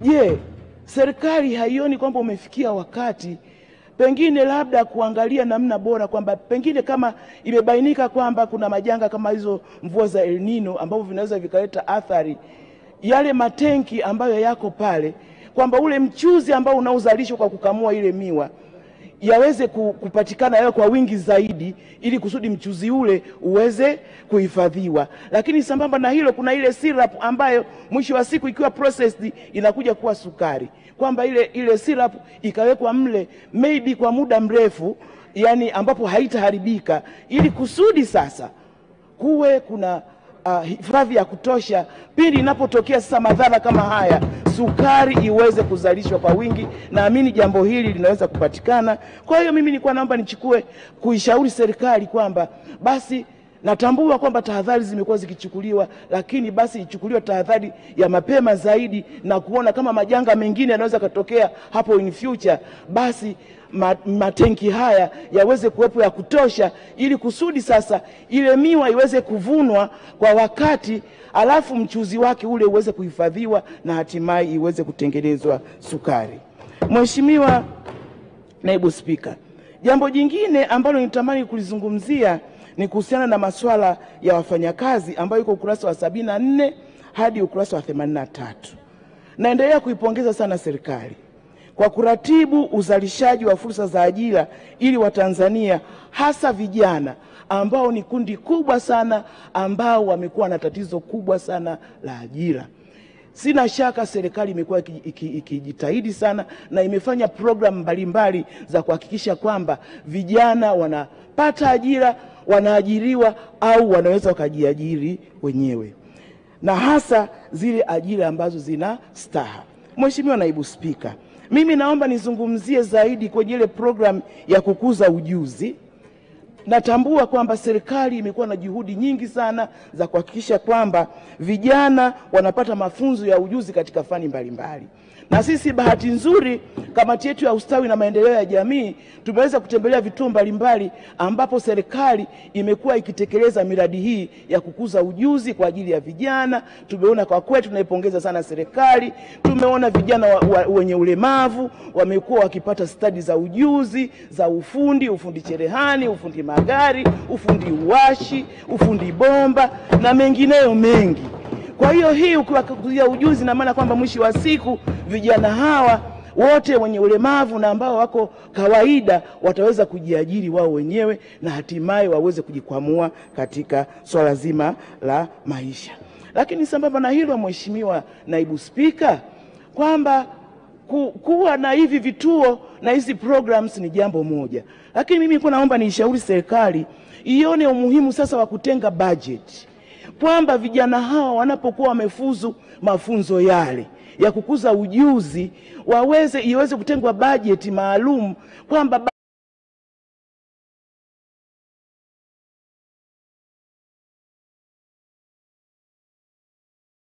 ile chere ya wash kwa hiyo sasa pia basi itonge budget kidogo ili kusudi wale wachache watakaomaliza waweze kupata vifaa au vitendea kazi na waweze kujiajiri. Mheshimiwa Naibu Spika, jambo jingine ambalo napenda kulizungumzia kuhusiana na hii swala la ajira ni kwamba naipongeza sana serikali kwa kuunganisha Watanzania na ajira za nje ya nchi. Sambamba na hilo ni wanafanya kazi nje ya nchi, lakini nipongeze serikali kwamba hivi karibuni iliingia mkataba na nchi za Saudia pamoja na Falme za Kiarabu ili kusudi wa Tanzania waende wakafanye kazi kule. Hiyo ni pongezi kubwa sana. Lakini nilikuwa naomba niendelee kuishauri serikali kwamba basi ni budi ikafanya shopping katika zile nchi zingine ambazo bazo zina upungufu sana wa ajira, ili kusudi wa Tanzania pia waende katika hizo nchi zingine ikiwemo pengine Canada, Switzerland na nchi zinginezo ambazo pia kuna nafasi za ajira, ili kusudi kuweza vijana wengi zaidi waweze kufanya kazi nchi za nje au huko ughaibuni. Tunaamini kabisa kwamba wakienda kule, sisi nchi yetu inaweza ikapata faida kubwa zaidi. Lakini pia, Mheshimiwa Naibu Spika, nilikuwa naomba nishauri serikali kwamba iweke mfumo maalum wa kuwabaini wafanyakazi wote wa nje ili kuweza kufanya ukusanyaji mapato kupitia ujira wao. Mheshimiwa Naibu Spika, kuna baadhi ya nchi ambazo zimefanikiwa au zimekuwa zikiongeza pato la ndani kwa kupata pesa kutokana na wale wafanyakazi wao ambao wanafanya kazi nchi za nje, kwa sababu nao wana mfumo maalum. Nikitaja nchi chache miongoni mwa nchi hizo ni pamoja na Egypt ambayo imeweza kupata dola bilioni 24.5, lakini pia wenzetu Nigeria wameweza kupata dola 20.5 bilioni, lakini Morocco wameweza kupata dola bilioni 12.1, Ghana wameweza kupata dola dola bilioni 4.9, lakini Kenya pia wenzetu nchi jirani wameweza kupata dola bilioni 4.2. Mimi naamini kabisa na sisi kwetu Tanzania linawezekana, lakini ni budi tukaweka mifumo mizuri ili kusudi tuweze kuwabaini watu hawa, lakini pia mwisho wa siku waweze kuletea kipato nchi yetu. Lakini sambamba na hilo, nilikuwa naishauri serikali iweze kutuma wataalam waende katika hizi nchi ambazo zimefanikiwa katika kuweza kuwapeleka watu wao kule nje ya nchi. Kengele ya pili mwisho. Moja.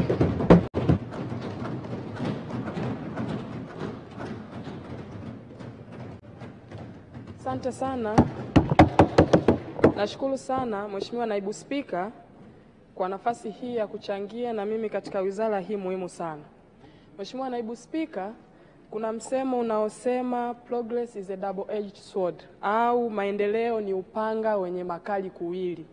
Kumaanisha kwamba kwa namna yote tunayopata maendeleo, kuna hasara fulani zinatokana na maendeleo hayo. Mheshimiwa Naibu Spika, leo hii sisi tunazungumzia nchi yetu ina utaratibu wa elimu bure, na kwa hilo niipongeze sana serikali yangu ya Chama cha Mapinduzi. Lakini pia si elimu bure tu, ni ya lazima na mikopo inatolewa mpaka elimu ya juu. Mheshimiwa Naibu Spika, katika vita hiyo ya kuondokana na adui ujinga, tumejikuta tumekuwa na vijana wengi zaidi ambao wana elimu lakini hawana ajira. Na hiyo sasa imekuwa ni changamoto namba moja kwa vijana wetu wa Kitanzania. Mheshimiwa Naibu Spika, nipongeze sana serikali kwa sababu imekuwa inaonesha utashi wa moja kwa moja kupambana na changamoto hii. Mheshimiwa Naibu Spika, tumeona ajira zinatafutwa mpaka nchi za nje, vijana wetu wanapewa. Tumeona Mheshimiwa Rais anapiga kelele kuhakikisha kwamba 10% za vijana zinarudishwa tena kwa utaratibu ulio bora. Hii yote ni kumkomboa kijana wa kawaida. Mheshimiwa Naibu Spika, katika hili mimi nina machache ya kushauri. Moja, pamoja na kwamba tunapigia kelele zaidi ya 10% ambazo kakaangu Mheshimiwa Deo, wewe ni kijana mwenzetu, tunaamini maelekezo aliyotoa Mheshimiwa Rais mkiwa mnaapishwa mtakwenda kuyatekeleza tena katika mwaka huu wa budget. 10% za vijana zirudi, kwa sababu muda huu wa karibu mwaka mmoja ambao 10% hizi hazikutolewa, tumeona gepu kubwa sana. Vijana tumepata changamoto kubwa sana ya kupata mitaji. Na takwimu zilizotolewa na serikali zinaonesha kila mwaka zaidi ya vijana milioni 16 na kuendelea wana approach financial institutions kwa ajili ya kupata fedha, lakini hawapewi kutokana na mapungufu mengi walionayo, ikiwepo kutokuwa na dhamana. Sasa fedha hizi zilikuwa zinatusaidia sana, tunaomba mzirudishe ili ziweze kuendelea kutusaidia. Lakini pia nilikuwa na shauri kitu kimoja. Mheshimiwa Naibu Spika, bunge hili katika utashi huu wa kumkomboa kijana wa Kitanzania, mwaka jana mwaka 2023 tulipitisha sheria ya manunuzi. Katika sheria hii tuliandika kwamba 30% ya fedha zote za manunuzi ziende kwa makundi maalum. 10% kwa vijana, 10% kwa wanawake, 5% kwa wazee na 5% kwa watu wanaoishi na ulemavu. Mheshimiwa Naibu Spika, takwimu zinazokusanywa na PPRA zinaonesha halmashauri zetu hazifati utaratibu huu. Mheshimiwa Deo, wewe ni kijana mwenzetu, nenda katusaidie. Leo hii tunavyozungumza 65% mpaka 70% ya bajeti nzima tunayopitisha katika bunge hili ni fedha zinazokwenda kwenye manunuzi. Mwaka wa fedha uliopita tulipitisha bajeti ya trilioni 44. Mwaka huu tunazungumzia trilioni 49. Kama 65% mpaka 70% ya fedha hizi zinakwenda kwenye manunuzi, na 10% ya fedha hizi zinatakiwa ziende kwa vijana kwa namna ya kuwapa kazi na tenda. Mheshimiwa Naibu Spika, naamini tatizo la vijana kukosa ajira, changamoto hiyo inakwenda kuisha tukienda kuhakikisha fedha hizi zinakwenda zinakotakiwa. Tunaomba sana serikali iliangalie hili. Lakini pia Mheshimiwa Naibu Spika, niliwahi kushauri katika bunge hili tukufu. Nilishauri kulikuwa na program ya NSSF, program kwa vijana. Nikiwa mjumbe wa kamati ya katiba na sheria, tuliona kwamba NSSF ina utaratibu wa kuwa inakusanya fedha kiasi kwa vijana au kwa watu, na baada ya muda fulani watu hawa wanakuwa viable kupewa mikopo ya vifaa mbalimbali. Mheshimiwa Naibu Spika, nilishauri kwenye bunge hili program hii iwe tailored kupelekwa kwa vijana wa vyuo vikuu, na nashukuru sana Mheshimiwa Jenista alipokea wazo hili na wakasema wanakwenda kulifanyia kazi, ili vijana wa vyuo na vyuo vikuu wakiwa wanajiwekea akiba ndogo ndogo kupitia fedha zao za kujikimu na mikopo wanayopewa na serikali. By the end of 3 to 4 years, mtu huyu akimaliza anakuwa na zaidi ya fedha inayoweza kumwezesha kupata pikipiki, kupata vifaa vya kufyatulia tofali, kupata mashine mbalimbali ambazo zinamfanya kijana anatoka chuoni anakwenda kujiajiri moja kwa moja. Wazo hili lilipokelewa, utafiti ukafanyika, ikaonekana linawezekana, lakini mpaka sasa utekelezaji wake haujaeleweka. Vijana wa vyuo wanauliza kwa sababu wanataka kuingia kwenye mpango huu ili wakimaliza watoke vyuoni waingie mtaani wakiwa wanajua wanakwenda kufanya nini. Mheshimiwa Naibu Spika, pia kingine ninashauri, tuna mfuko wa maendeleo ya vijana ulio chini ya ofisi ya Waziri Mkuu. Mheshimiwa Naibu Spika, nchi hii inaongoza kwa mipango. Katika mpango wa miaka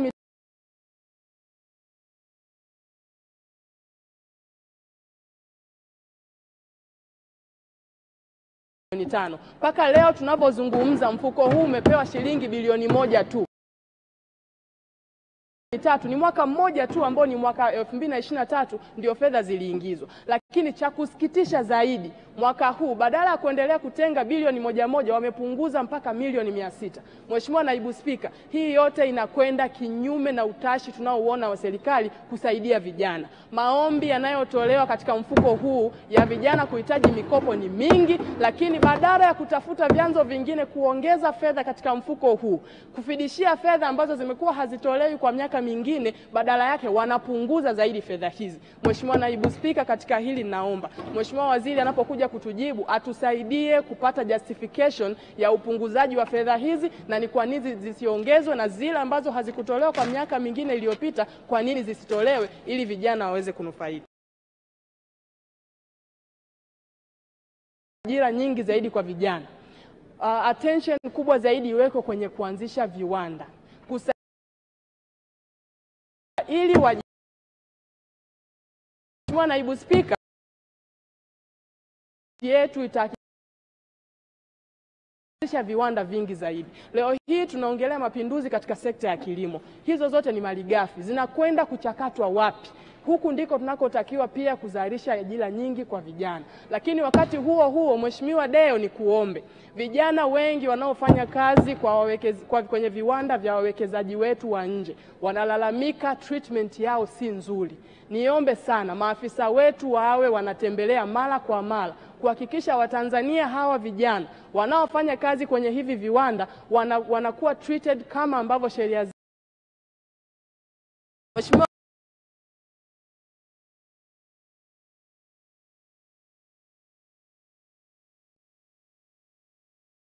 omba hapa zaidi ya mara moja mara mbili kwamba serikali ituletee sera ya kutoa kipaumbele kwa vijana wanaojitolea katika ajira. Mheshimiwa Naibu Spika, tunapozungumza mpaka sasa sera hiyo haijaja. Lakini ombi langu kwa serikali, tulikuwa na utaratibu miaka ya nyuma ambapo kulikuwa na uwazi na utayari wa serikali katika taasisi zake na halmashauri na bodi zake nyingine kupokea vijana wanaojitolea na kuwa mentor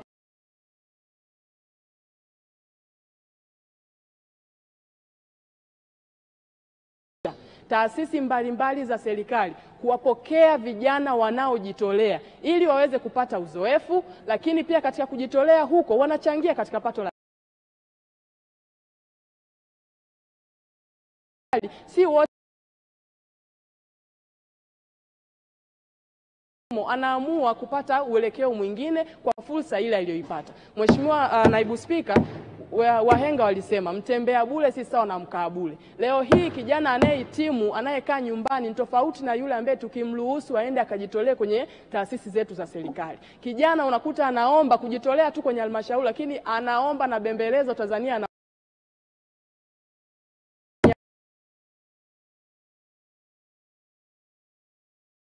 ambayo italazimisha vijana kukubaliwa kujitolea kwenye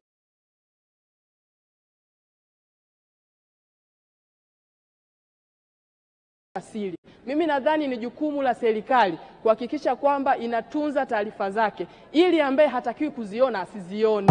lakini tusizuie au kutumia kigezo hiki kukatalia vijana kujitolea katika taasisi zetu ili wapate uzoefu unaostahili. Lakini pia nadhani ni wakati sahihi sasa kwa serikali kuja na sera ambayo itatuonesha namna gani vijana wanaojitolea watapewa kipaumbele pale ambapo ajira zitatangazwa. Baada ya kusema hayo, Mheshimiwa Naibu Spika, naunga mkono hoja. Asante.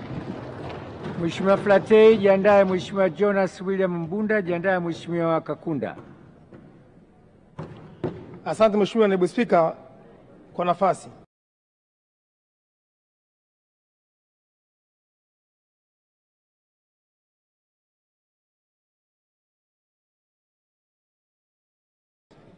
Kwa kazi njema anayofanya hasa katika majimbo yetu na miradi ya maendeleo ambayo kimsingi Mheshimiwa Naibu Spika tumeshuhudia katika maeneo yetu ya majimbo. Pia nimpongeze Mheshimiwa Waziri Mkuu, kwa kweli anafanya kazi nzuri na sisi wabunge na wananchi wanaiona. Hongera.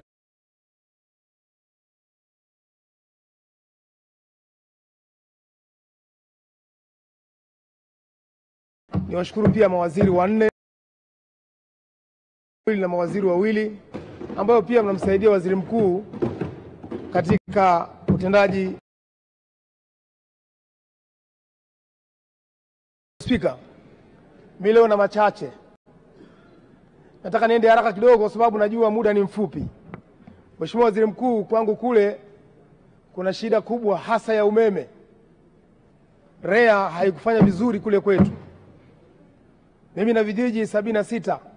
Kati ya vijiji 76, vijiji 19 havijawaka umeme mpaka naongea sasa.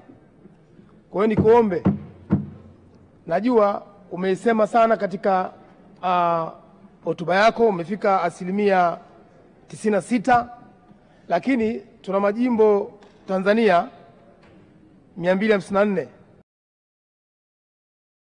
Unaweza kukuta viko 19 ambavyo havijawaka.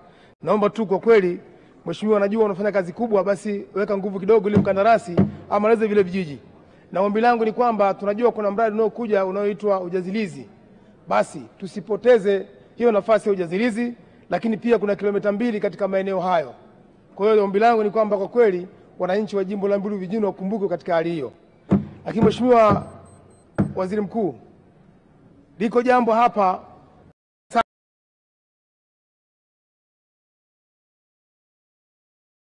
imetokea ni fedha, basi imeruka milioni 800. Kwa hiyo niombe tu katika ile fedha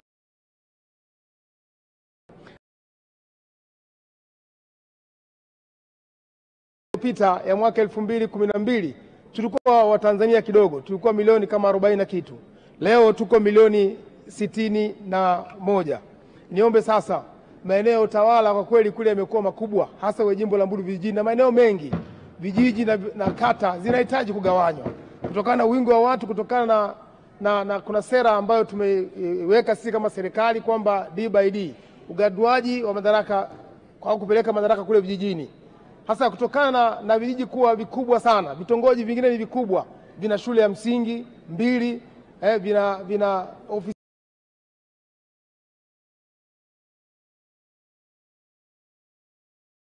kule bilioni 280.2.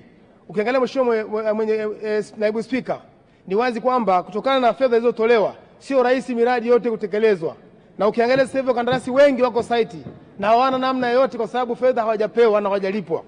Ushauri wangu ni vyema Mheshimiwa Naibu Spika, tukatenga bajeti kubwa ambayo itasaidia wakandarasi wao kulipwa. Ukiangalia sasa hivi Wizara ya Ujenzi, maeneo mengi Mheshimiwa Naibu Spika bado hazijapewa pesa na wakandarasi wako site.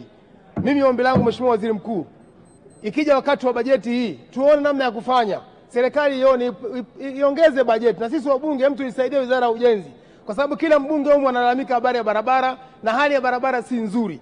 Na ukiangalia hata fedha za dharura zimetengwa kidogo sana. Kutokana na bajeti hapa, nimeangalia kwenye bajeti hii ya Waziri Mkuu, hasa kwenye upande wa maafa, hali si njema. Ukiangalia pale Hanang tupeleka fedha nyingi, na tuwashukuru sana Watanzania wengi waliweza kuchangia, lakini si kama serikali tungetenga bajeti kubwa hapa, ingekuwa rahisi kusaidia Wizara ya Ujenzi na tukawasaidia sana. Kwa hiyo ombi langu kwenye EPC+F, tushukuru sasa tumesaini barabara nyingi, na nimshukuru pia tumesaini pia juzi kilomita 7. Hasa kwenye maeneo yetu kuna kilomita sasa hivi 53. Ombi langu fedha zipelekwe ili wakandarasi walioko site waendelee. Vinginevyo Mheshimiwa Naibu Spika, maana ni kwamba tutakuwa tumesaini mikataba lakini baadaye barabara zitakuwa hazijengwi, wananchi baadaye watatupa maswali mengi kuyajibu. Sasa kama umesaini barabara na muda unazidi kwenda, maana nini Mheshimiwa Naibu Spika? Maana ni kwamba wananchi watajua kwamba hapana, hii tumeshawadanganya. Lakini hii sionekane waongo. Ni vizuri zaidi tukapeleka fedha wakandarasi wakaendelea. Maana ukiangalia kitaalamu hapa, kama barabara imesainiwa mwaka jana na tunaendelea kukaa tu hivi, maana ni kwamba gharama itapanda. Na kama barabara ilikuwa inaisha kwa bilioni 300, ni wazi kwamba zitakwenda kuwa bilioni 400. Na kwa mujibu wa sheria itabidi walipe wakandarasi wale. Kwa hiyo ombi langu Mheshimiwa Naibu Spika, serikali ipeleke fedha na Mheshimiwa Waziri wa Fedha apeleke pia fedha ili barabara zianze kujengwa na wananchi waone kwamba barabara zao na hali zilizotolewa na ilani izidi kutekelezwa. Lakini Mheshimiwa Mwenyekiti, Naibu Spika, naomba nieleze pia swali lingine.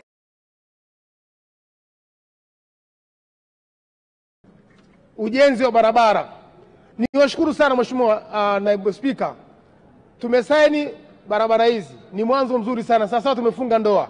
Hasa ombi langu ndoa na watoto basi. Maana sasa tunaposaini maana ni kweli kabisa wananchi wanao tumesaini, lakini kusaini jambo moja, lakini pia kujengewa barabara na kupelekewa pesa ni jambo jingine. Ombi langu na naomba tena leo kwenye hotuba ya Waziri Mkuu, kwa kweli tunaomba sasa fedha zipelekwe ili barabara zianze kujengwa. Mwishoni hapo Mheshimiwa Mwenyekiti, Mheshimiwa Naibu Spika, tutaelewana kwa sababu wananchi wanatusubiria. Tuibaki muda mfupi sasa. Leo ni mwaka 2024 ambako tunaenda kupitisha bajeti nyingine. Hasa ombi langu mbaki muda mfupi sana, miezi kama miwili hii, ambayo itatusaidia kuona kwamba tunakwenda kwenye bajeti nyingine ya mwaka 24 kwenda 25. Ombi langu fedha zipelekwe ili walau barabara hizi ziweze kujengwa. Mheshimiwa Waziri Mkuu, naamini wewe ni mtu wa kazi na unachapa kazi kweli kweli. Una mawaziri 4 wanakusaidia. Mimi naamini kwa hotuba hii tunasema si wawakilishi wa wananchi, mtaziangalia na mtazifanyia kazi. Lingine ni mikopo kwa vijana.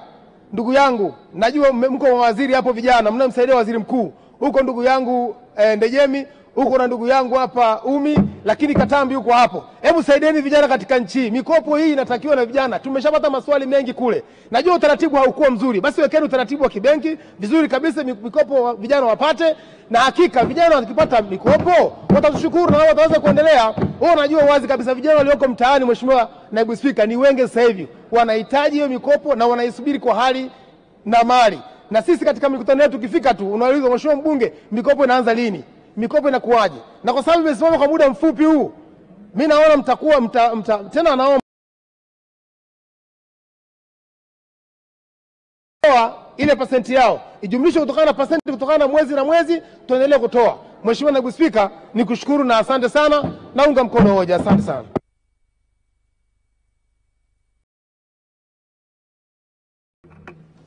Mheshimiwa Jonas Mbunda, jiandaa Mheshimiwa Kakunda, jiandaa Mheshimiwa Esther Maleko. Nakushukuru sana Naibu Spika kunipa nafasi ya kuchangia katika hotuba ya Waziri Mkuu. Awali ya yote naomba nichukue nafasi hii nimshukuru Mwenyezi Mungu kwa kunipa nafasi ya uhai na nimepata muda wa kuchangia hotuba hii. Lakini pia nichukue nafasi hii nimshukuru sana na kumpongeza Dr. Samia Suluhu Hassan, Rais wa Jamhuri ya Muungano wa Tanzania, kwa jinsi anavyosimamia utekelezaji wa shughuli ya serikali pamoja na shughuli mbalimbali za maendeleo.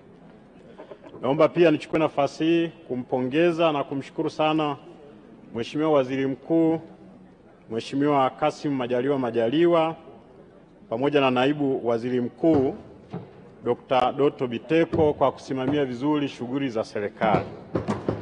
Lakini pia nichukue nafasi hii kumpongeza sana waziri katika ofisi ya Waziri Mkuu, Sera, Bunge na Uratibu, Mheshimiwa Jenista Mhagama, jinsi anavyotuongoza na kusimamia shughuli mbalimbali za serikali. Lakini pia nimshukuru na kumpongeza ndugu yangu, rafiki yangu Mheshimiwa Deo Ndejembi jinsi anavyoisaidia serikali katika kutekeleza majukumu mbalimbali. Lakini pia niwapongeze manaibu waziri, makatibu makuu na manaibu wa katibu wakuu kwa kumsaidia waziri mkuu katika kutekeleza majukumu yake mbalimbali. Mheshimiwa Naibu Spika, naomba nirudie kumpongeza sana na kumshukuru Dr. Samia Suluhu Hassan, Rais wa Jamhuri ya Muungano wa Tanzania, kwa kutekeleza miradi mbalimbali katika maeneo yetu ya majimbo na kwa nchi nzima. Lakini kwa kuanzia nikifuatilia hotuba ya waziri mkuu inaonyesha kabisa makusanyo ya serikali hadi Januari 2024 tulifikia 95.9%. Ni makusanyo mazuri, na niombe serikali iendelee kusimamia na kuimarisha mifumo mbalimbali ya ukusanyaji wa mapato kupitia TRA, lakini vile vile kupitia serikali zetu za mitaa. Lakini niombe serikali kwenye swala hili la mapato iendelee kupanua uwigo wa vyanzo mbalimbali vya mapato ili tuweze kuongeza mapato yetu yaweze kutusaidia katika kutekeleza miradi mbalimbali ya maendeleo. Mheshimiwa Naibu Spika, naipongeza serikali kwenye swala la miundombinu ya barabara. Katika jimbo langu mwanzo kabisa nilikuwa napata milioni 280, lakini sasa hivi serikali imeongeza uwigo, tumepewa bilioni 2.8. Imetusaidia sana kutengeneza barabara katika maeneo mbalimbali ya jimbo la Mbinga mjini. Naomba niombe serikali pamoja na kuongeza uwigo wa bajeti hii ya barabara, lakini kulikuwa na changamoto kubwa sana hasa kipindi cha mvua katika sehemu mbalimbali ya barabara katika jimbo la Mbinga mjini. Kulikuwa na changamoto kubwa sana ya barabara ya Mbinga Mpepai Mtua.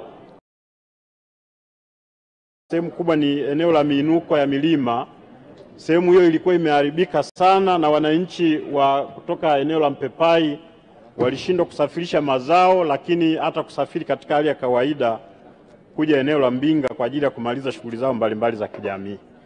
Lakini pia kulikuwa na changamoto ya barabara kutoka Mbinga Kikolo hadi Kiungu.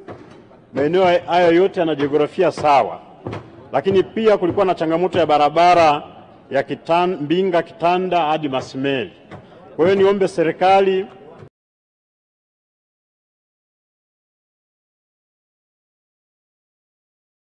hayo matatu, barabara hizo tatu zikamilike ili wananchi ziweze kuwasaidia nyingine mbalimbali. Lakini pia Mbinga mjini ni jimbo ambalo nalo limepewa fursa katika mradi wa TACTIC. Kwa hiyo niombe serikali, wananchi wanaosubiri huu mradi kwa hamu sana, ni kwamba utasaidia kutengeneza barabara za pale Mbinga mjini, lakini na miradi mingine ambayo itaisaidia halmashauri kuongeza mapato mbalimbali. Kwa hiyo niombe serikali isimamie, itekeleze mapema mradi huu wa TACTIC. Mheshimiwa Naibu Spika, naipongeza serikali pia kwa kutekeleza miradi mbalimbali ya maji katika jimbo la Mbinga mjini. Pamoja na utekelezaji wa miradi hiyo, lakini bado kuna miradi ambayo haijakamilika. Kwa hiyo niombe serikali itenge fedha kwa ajili ya kukamilisha miradi hiyo ya maji ili kuwasaidia wananchi waweze kupata maji safi na salama. Mheshimiwa Naibu Spika, kwa upande wa elimu naipongeza sana serikali kwanza kuendelea kutoa elimu bila malipo, lakini kwa kujenga miundombinu mbalimbali katika shule zetu za msingi na shule za sekondari. Katika jimbo langu serikali imejenga shule 2 mpya za msingi, lakini imejenga shule 2 mpya za serikali. Lakini pia imejenga majengo mengi katika shule mbalimbali ili kuhakikisha kwamba wanafunzi wetu wanapata elimu katika mazingira mazuri. Lakini pia serikali inaendelea kutoa mikopo ya elimu ya kati pamoja na elimu ya juu. Naipongeza sana serikali. Lakini katika kuimarisha miundombinu kwenye shule zetu za msingi na serikali na shule za msingi na sekondari, wananchi wameanza kujenga maboma kutumia nguvu zao. Kwa hiyo niombe serikali itenge fedha kwa ajili ya kukamilisha maboma ili kuunga nguvu za wananchi na kuhakikisha kwamba tunaendelea kuwapa moyo wananchi wa kujitolea katika maeneo mbalimbali.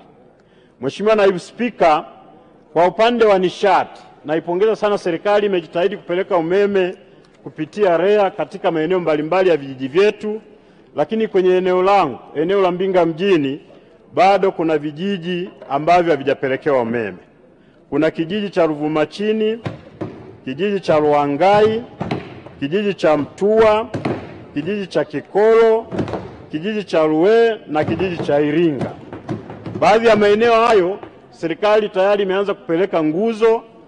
Tunategemea baada ya mvua kufika mwisho, serikali itakamilisha miradi hiyo na itaendelea kupeleka maeneo mbalimbali. Lakini pia kwenye ukamilishaji wa upelekaji wa miradi ya umeme, niombe serikali mara baada ya kukamilisha kupeleka kwenye vijiji, ianze kupeleka umeme kwenye vitongoji, kwa sababu wananchi hawa wana mahitaji makubwa sana ya umeme. Mheshimiwa Naibu Spika, kwenye upande wa afya, naomba nipongeze serikali kwa kupeleka fedha kwenye maeneo mbalimbali ya zahanati, lakini ujenzi wa vituo vya afya pamoja na hospitali. Kwa upande wa jimbo la Mbinga mjini, tulipata milioni 500 ya kujenga kituo cha afya katika kata ya Mbangamao ambacho kimekamilika, lakini tulipata shilingi milioni 250 kujenga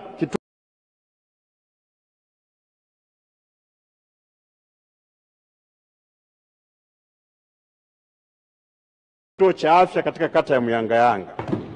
Lakini pia naipongeza serikali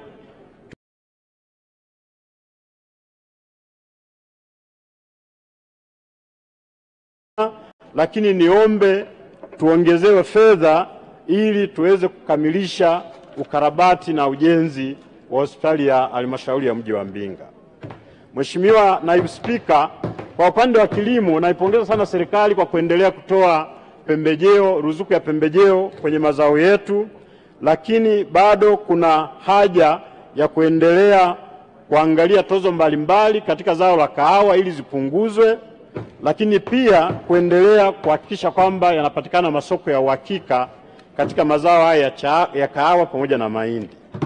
Mheshimiwa Mwenyekiti, Mheshimiwa Naibu Spika, naungana na wachangiaji waliopita. Katika maeneo yetu bado kuna changamoto na wananchi wanalalamika sana, hasa wale wastaafu, kwenye swala la kikokotoo. Kwenye eneo hili naomba nishauri serikali ikae na vyama mbalimbali vya wafanyakazi ili kufikia mwafaka na kuweka msingi bora na mzuri ambao utakubalika katika eneo kubwa na hao wastaafu. Mheshimiwa Spika, kwa haya niliyochangia naunga mkono hoja na kushukuru sana kwa nafasi.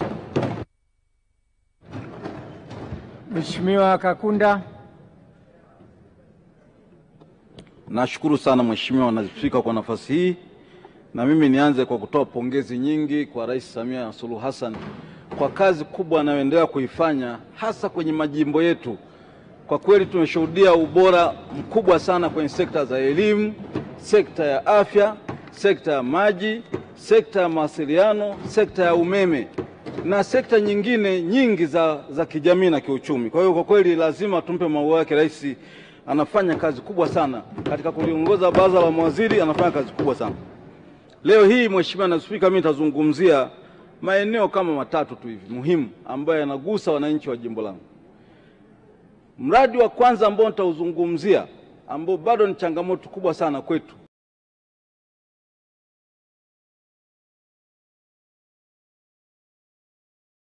inaotoka Mwanza, inapita Shinyanga, inapita Nzega, inapita Tabora, Ipole, Rungwa, Makongolosi, Mbeya hadi Tunduma. Hii ni barabara kuu namba 8. T8 wahandisi waliita T namba 8, trunk road namba 8 katika nchi hii, na ilipitishwa tangu mwaka 1980 na ilianza kujengwa tangu mwaka 1984 pale Mwanza. Mheshimiwa Naibu Spika, mpaka leo hii nasimama hapa bungeni, barabara hii haijakamilika kujengwa tangu mwaka 84 mpaka leo. Na kipande ambacho hakijajengwa ni vipande viwili vikubwa. Kipande cha kwanza ni kutoka Ipole mpaka Rungwa kilomita 172, na kipande cha pili ni kutoka Rungwa kwenda Makongolosi zaidi ya kilomita 200. Mheshimiwa Naibu Spika, barabara hii ina vipande viwili vikubwa. Kipande cha kwanza kutoka Ipole mpaka Mpanda kimekamilika na ipongeza serikali kwa hatua hiyo, lakini kipande cha pili T23 kutoka Lungwa kwenda Mkiwa kupitia Itigi nacho hakijakamilika. Namshukuru sana Mheshimiwa Rais Samia Suluhu Hassan alipokuwa Singida alitoa agizo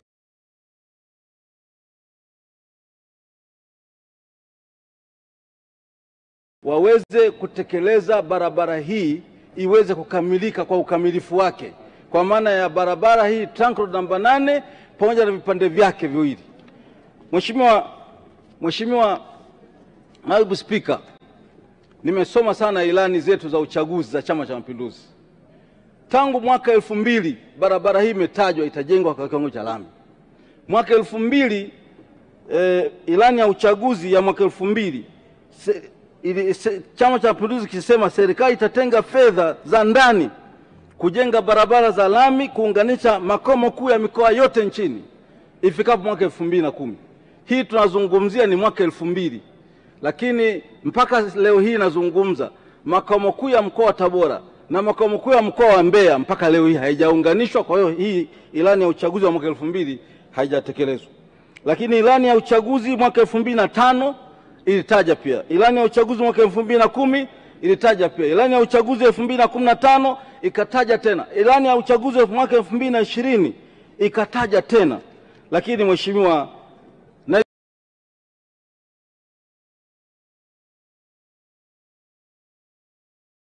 kutojengwa kwa barabara hii, Mheshimiwa Spika, kumeleta hasara nyingi katika nchi, na nitataja hasara chache hapa.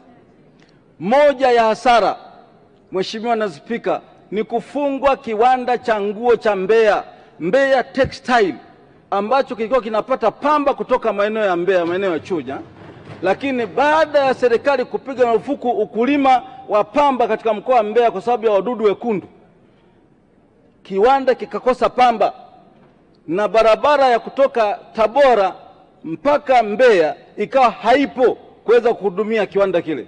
Kwa hiyo kiwanda kimekufa kwa sababu barabara hii haijajengwa. Hii ni hasara kwa taifa, Mheshimiwa Naibu Spika. Lakini vile vile usafirishaji wa mazao ya biashara na mazao ya chakula baina ya maeneo haya nayo umeathirika vibaya kwa sababu barabara hii haijajengwa.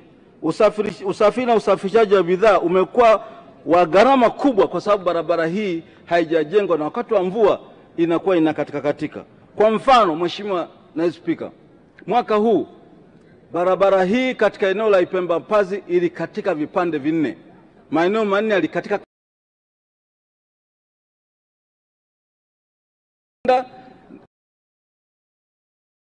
kwa mkoa wa wilaya Sikonge. Kwa hiyo kati ya Mbeya na Tabora mawasiliano yalikatika. Kwa hiyo ikabidi mtu kama anasafiri kutoka Mbeya kuja Tabora lazima apite Katavi. Gharama za usafiri zilipanda kutoka shilingi 40,000 kutoka Mbeya mpaka Tabora mpaka shilingi 70,000. Kutoka Kitunda kwenyewe kuja Sikonge ni shilingi 10,000 tu, lakini gharama za usafiri zilipanda kutoka shilingi 10,000 mpaka shilingi 30,000. Ni adha kubwa sana kwa wananchi wa Sikonge, adha kubwa sana kwa wananchi wa mkoa wa Mbeya, adha kubwa sana kwa wananchi wa mkoa wa Tabora. Mimi naomba serikali, Mheshimiwa Rais, kama ambavyo alikuwa ameatoa hadharani kwenye mkutano wa pale Singida. Hiyo ni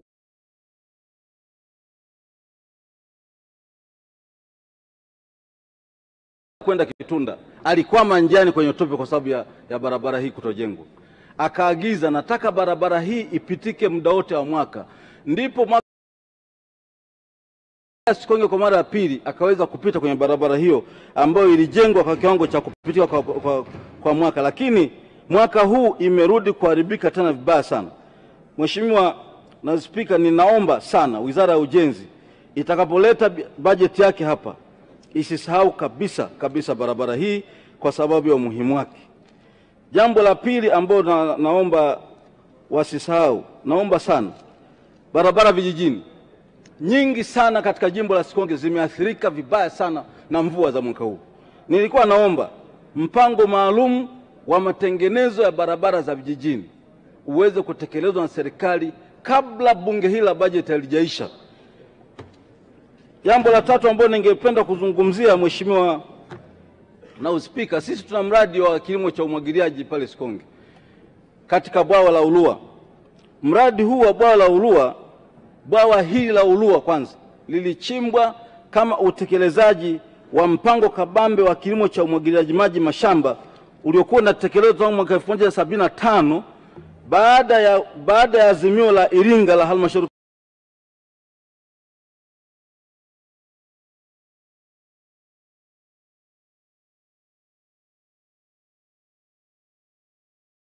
moja 1977. Baada ya uzinduzi wake, Mwalimu Nyerere siku ile aliagiza kwamba sasa Wizara ya Kilimo ijenge miundombinu ili wananchi waanze kunufaika na kilimo cha umwagiliaji. Bahati mbaya sana mwaka 78 tukaingia kwenye vita na nchi ya Uganda. Kwa hiyo fedha nyingi zikaelekezwa kwenye vita.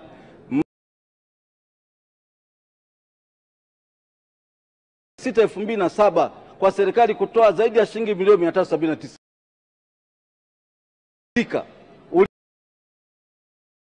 Chota kama watu wa maliasili wakazuia huu mradi.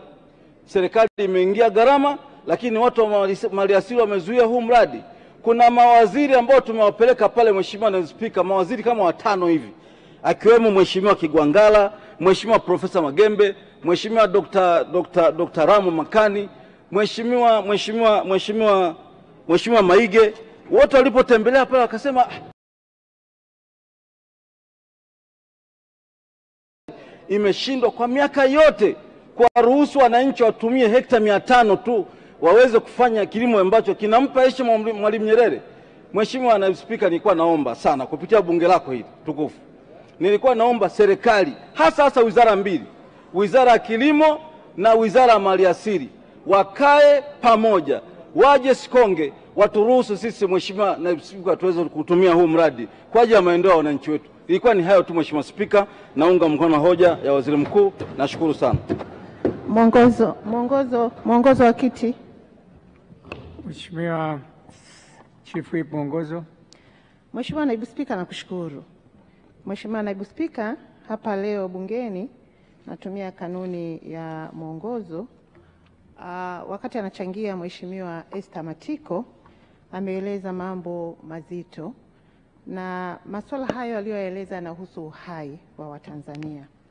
Na katika maelezo yake wakati akiendelea alisema pia kwamba ni kama Mheshimiwa Naibu Waziri alikuwa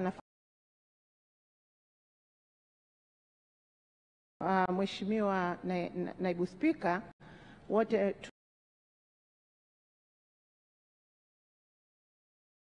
swala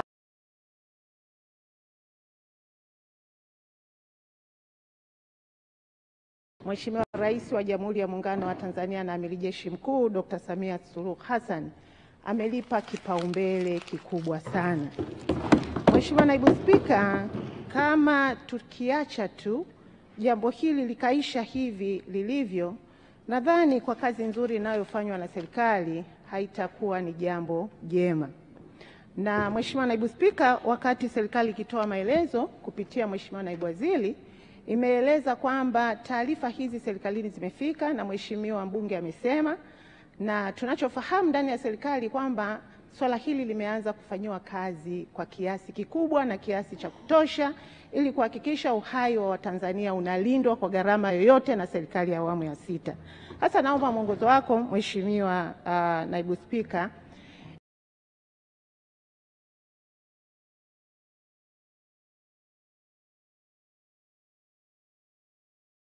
Mheshimiwa mbunge ameingia hapa akiwa na dokumenti ambazo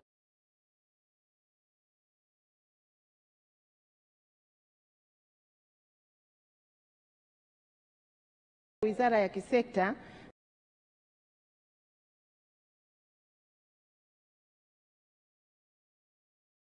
Ninaomba Mheshimiwa Naibu Spika, kama kiti chako kitaridhia na kanuni zinaruhusu, basi kabla hatujaingizwa katika mtazamo huo wa kutokutenda haki na kujali uhai wa watu, tupatiwe hizo taarifa, ziwe ni utaratibu wa kiutafiti ili kuwa na mwisho mzuri utakaosaidia kukomesha jambo hilo kama itaonekana lipo. Na hivyo basi bunge hili liwe pia limemtendea haki mbunge, lakini limeitendea haki pia serikali. Mheshimiwa Naibu Spika, ninaomba mwongozo wako. Asante Mheshimiwa Chief Whip. Ni kweli Mheshimiwa Rais aliunda tume ya haki jinai, na tume hii ilipewa muda, wakaomba ongezewe, na Rais akakubali kutokana na uzito wa changamoto ambazo zipo, na tume hii imeshawasilisha taarifa yake kwa Mheshimiwa Rais, na changamoto hizi zinaanza kufanywa kazi. Pamoja na hayo, Mheshimiwa Matiku amewasilisha mezani kwangu nyaraka za uthibitisho za ushahidi ambayo anao, na nyaraka hizi serikali mtakabidhiwa ili mzifanyie kazi, na mtapokuja kutoa maelezo yenu muwe na majibu ya mmefanya kazi vipi na kueleza umma ukweli ulivyo.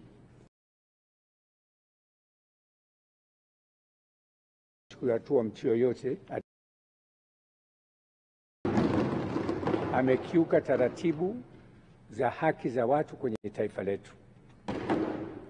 Madhumuni ya kuweka tume hii ni kubainisha changamoto, lakini vivyo kuchukua hatua watu ambao wanaharibu jina la rais na jina la serikali kwa maslahi yao, kama hizo tuhuma zitakuwa za ukweli. Kwa nakala zikuja mbili, moja itakabidhiwa serikali na moja itabaki ofisi ya Spika kwa kazi za kibunge. Sasa jioni tutaanza Mheshimiwa Matiku, Esther Maleko, Mheshimiwa Nicodemus Maganga na Mheshimiwa Hassan Mtenga. Na mwita Mheshimiwa Spika kwa kazi nyingine ya ziada kuja kumalizia mpaka hapo saa 7.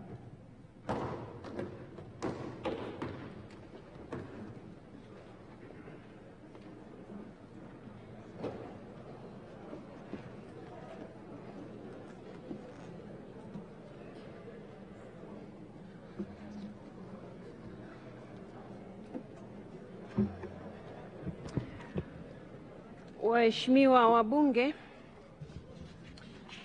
nimempokea hapa Mheshimiwa Naibu Spika kwa ajili ya kazi moja ambayo ipo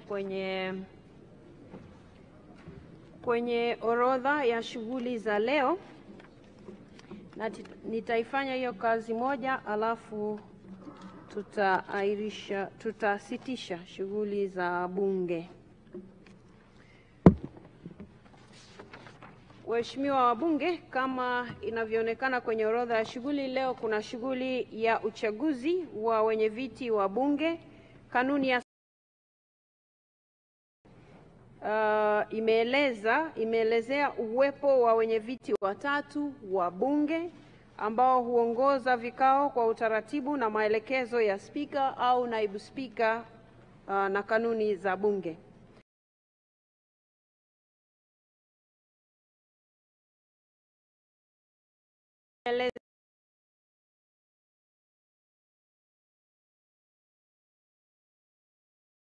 Ikiwa ni mara baada ya kiti cha mwenyekiti wa bunge kuwa wazi kwa sababu yoyote isiyohusiana na bunge kuvunjwa.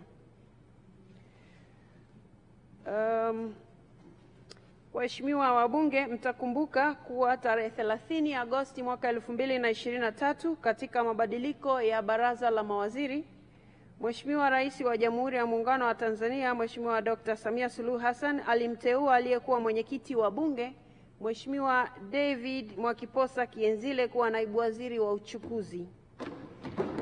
Vile vile tarehe 31 Machi 2024 Mheshimiwa Rais alimteua aliyekuwa mwenyekiti wa bunge Mheshimiwa Daniel Baran Silo kuwa naibu waziri wa mambo ya ndani ya nchi. Kwa muktadha huo, nafasi mbili za wenyeviti wa bunge zipo wazi.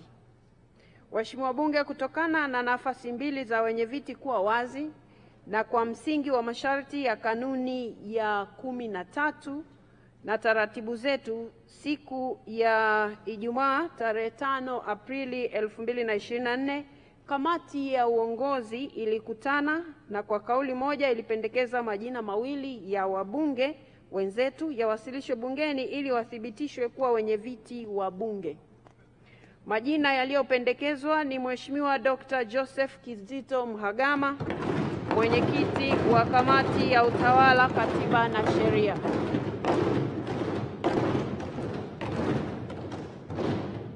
Asante sana. Na Mheshimiwa Deodatus Philip Mwanyika, mwenyekiti wa kamati ya viwanda, biashara, kilimo na mifugo.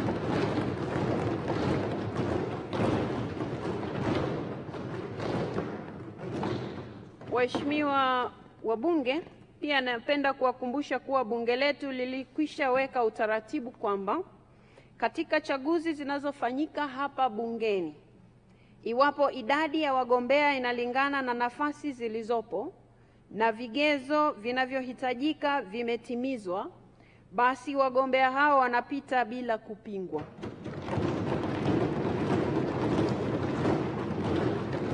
Utaratibu kama huu ulitumika kwenye uchaguzi wa wenyeviti wa bunge katika bunge la 10, bunge la 11 na katika bunge hili la 12 linaloendelea, ambapo kamati ya uongozi ilipendekeza majina yanayolingana na nafasi zinazogombewa na baadaye majina hayo yalithibitishwa na bunge. Waheshimiwa wabunge, kwa kuwa nafasi wazi ni 2 na kwa kuwa kamati ya kao 2 na itisha wabunge hawa kuwa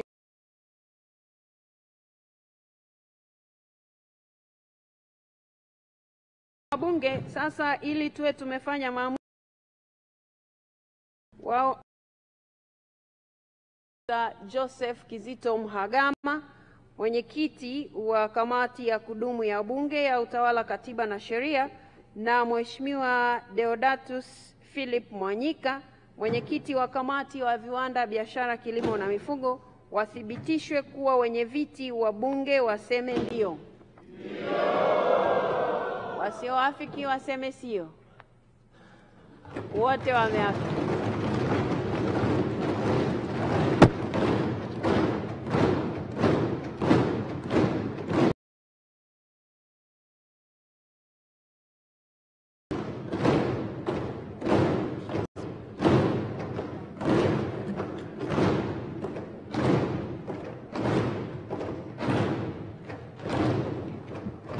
Asanteni sana.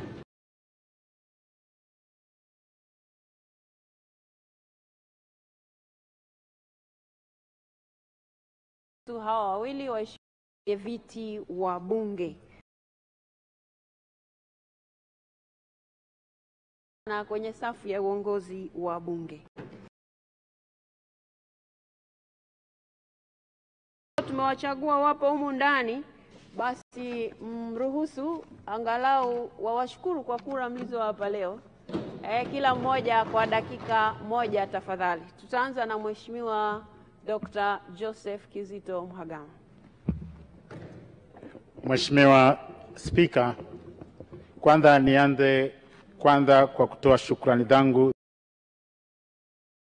Spika Dr. Tulia Ackson, Naibu Spika Mheshimiwa Hassan Zungu, kamati ya uongozi kwa maana ya wenye viti wote wa kamati za kudumu za bunge, pamoja na makamu wenye viti wa kamati za kudumu za bunge, na kwa namna pekee sana kwa waheshimiwa wa bunge hili la Jamhuri ya Muungano wa Tanzania kwa imani ambayo wamekuwa nayo kwangu. Na mimi Mheshimiwa Spika, nitoe ahadi kwamba nitajitahidi kwa kadri nitakavyojaliwa na Mwenyezi Mungu kutekeleza jukumu hili muhimu.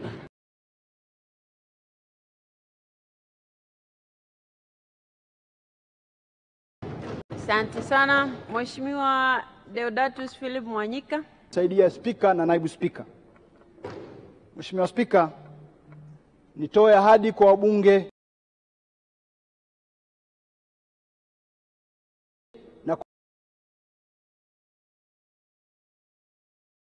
na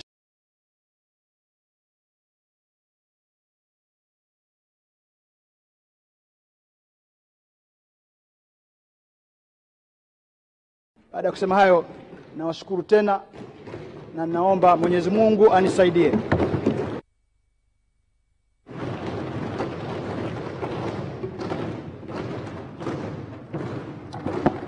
Asante sana. Tunawatakia kila la heri katika nafasi hizo ambazo waheshimiwa wabunge wamewaamini kwazo. Waheshimiwa wabunge, yako matangazo mawili hapa. Kwanza tangazo la wageni. Wageni wangu 7 ambao wanatoka kampuni ya bima ya UAP Insurance Tanzania ambao wapo viwanja vya bunge kwa ajili ya kutoa elimu ya bima kwa waheshimiwa wabunge na watumishi wa ofisi ya bunge. Wako pamoja nasi hapa bungeni. Karibuni sana. Karibuni sana. Waheshimiwa wabunge, maonesho ya kampuni hii yako kwenye nyuma ya ukumbi wa Msekwa, lile eneo la wazi. Kwa hivyo mnakaribishwa sana muende hapo mkajifunze kuhusu mambo ya bima na ambayo kampuni hii inatoa. Tunawatakia kila laheri. Baada ya kusema hayo, waheshimiwa bunge, tunasitisha shughuli za bunge mpaka saa 10 kamili jioni leo. Na mtazamaji wa Bunge TV, spika wa bunge na rais wa Umoja wa Mabunge Duniani amesitisha bunge hili mpaka saa 10 jioni. Ikumbuke kwamba uchaguzi umeisha na sasa mwenyekiti atakayeweza kumsaidia spika na naibu spika kuongoza vikao vya bunge si mwingine bali ni Dr. Joseph Kizito Mhagama. Huyu ni mbunge wa jimbo la Madaba, na Mheshimiwa Deodatus Philip Mwanyika ambaye ni mbunge wa Njombe Kusini. Hawa watashiriki kwa karibu kabisa na Mheshimiwa Spika pamoja na naibu spika.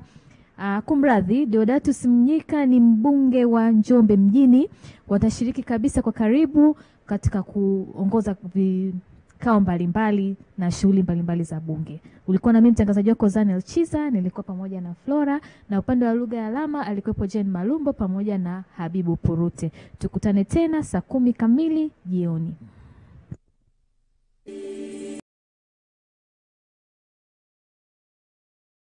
I'm David Parks. I'm the Dean of the School of Engineering and Applied Sciences, and it is a super pleasure to introduce my friend and colleague in the past and student way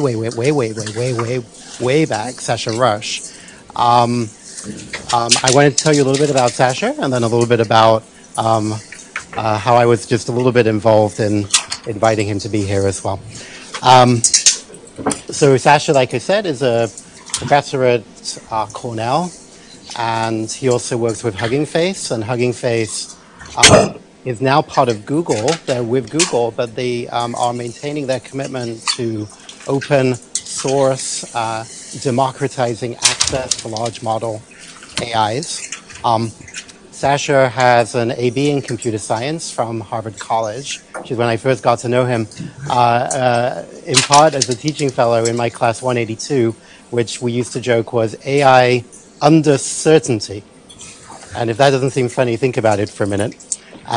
Right, you'd never reason in a world with certainty, but we were teaching a class where we were pretending that there wasn't any uncertainty in the world. He went on to get his PhD from MIT. He postdoced at Facebook Research and was an assistant professor here in computer science from 2015 to 2019. And in 2017 spring, I got to teach a class with him on machine learning. And I don't know if you remember this, Sasha, but those of you that follow the large language model world, and I didn't know what he meant at the time, but he came to me one morning before class and he said, there's a paper that's just come out and it's changed everything. It's changed the way that my field is going to work. He said this the day that the attention is all you need paper hit the archive. I remember that morning when you came to class and you told me that, when we were co-teaching. And this is the paper that went on to become the NeurIPS paper that, you know, is really in a true sense the precursor to everything that's happening today in AI. So I think that says a lot about Sasha, that he noticed that moment very clearly the morning that it happened. And as I'm sure many of you know, which I imagine is why we have such a large crowd, he has become known for his exposition of these incredibly complex AI artifacts with just beautiful blogs, beautiful demos, ways that we can all come into this seemingly complex, hard to understand world. His research is around language models, including alternate architectures for LLMs, how to scale in open model ways, efficiency of algorithms hardware, and security of AI systems as well. He's won more awards than I could imagine anybody winning for his work. And he's also an amazing teacher, and again, I'll say a democratizer of access to AI, in particular this large language model part of AI. So along with Francesca Dominici, until quite recently, I was the co-director of the Harvard Data Science Initiative, and we were talking, we're like, okay, we need somebody to talk about what's happening in the large language model world. And I immediately said we should invite Sasha to give the tutorial. And we were really happy that he agreed to do that. And of course, I didn't imagine at that time that I'd be here in my new role to introduce him. So this has all come together so amazingly well. I'm going to sit through a few of these, and we're going to hear large language models in 5 formulas. So it's great to have you here, Sasha.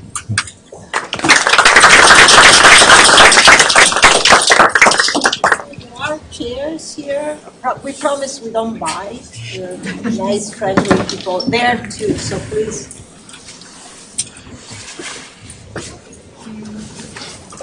Hey everyone. Today's talk is about large language models. The talk is called Large Language Models in 5 Formulas. As David mentioned, I've been putting a lot of this stuff online and trying to get more in the process of doing that. I put a version of this on YouTube that you can watch there as well. It's about an hour, so the talk today will be about 3 hours. So as you can imagine, there's lots of room for questions and interaction. I think given how wide this topic is and how broadly I'm going to survey it, please ask questions as you go. We can go as deep or high level as people might be interested in. So I want to talk today about large language models. At this point, I've kind of assumed you've heard a lot about these. Large language models are extremely useful. They're extremely expensive, they're extremely important, and extremely maybe scary. There's all sorts of emotions they elicit. And a lot of this goes beyond the kind of technical questions of how they work.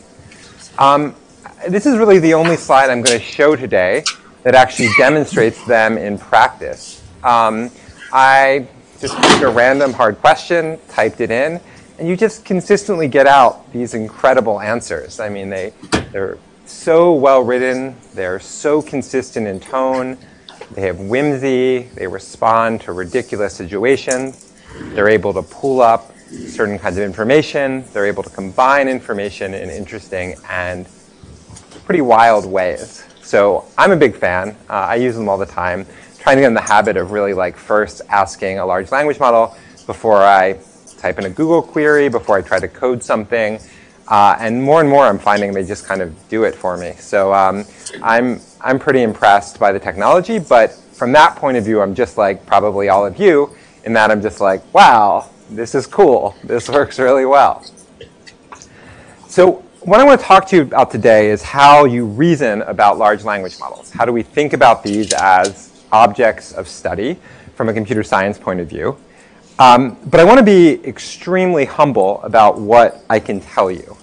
And the kind of true answer is that we do not even understand small language models. I can make a very, very small 100-parameter language model, and I cannot tell you what or why it works. And I really want you to be cautious of people who sell this to you and say, I know how this works, I understand what's going on inside of it. Because these systems are extremely nonlinear. These systems have all sorts of confounding or weird factors to them. And we can't kind of give you a proof that they do something in a particular way. That's not to say we shouldn't try, but for the sake of the tutorial, I wanted to kind of stick with things that I feel like I have a handle on, that we can talk about, that we can get some sort of mathematical intuition for. So here's the structure of the tutorial. We're going to do large language models in 5 formulas. I'm going to talk through 5 areas of large language models that are, I would say, pretty much orthogonal to each other that I think I can give you good intuition for. So the 5 formulas are called perplexity, attention, gem, chinchilla, and rasp. And just out of curiosity, I'm maybe like if you could show of hands with number of fingers, how many of these have you seen before? Okay, cool. So I'm seeing a lot of 1s, some 2s, no 5s. That's good. Okay. If there was some 5s, I'd be really worried. I think probably you've seen some of them before, but I'm going to go through each of them individually. We'll do the first 2, take a break, and then talk about the last 3. And I think the reason I find these formulas really useful is that each of them kind of breaks apart one part of language modeling that we can think about and reason about independently of the others. So the first is really going to tell us about generation. We can think about generation kind of independently of neural networks, independently of training data. We can think about it just as a kind of probabilistic system. Next, we'll talk about memory. When we talk about memory, we're going to dive deep into the neural network components. We're going to think about how to actually build this, how you might implement it, what its kind of runtime cost would be on your machine. Next, we'll talk about efficiency. For this section, we'll dive into the actual GPU hardware. We'll get an understanding about why these things really are fast in practice, and we'll go through one important example of how this works. Now, if you're not a coder, don't worry. It'll be pretty high level.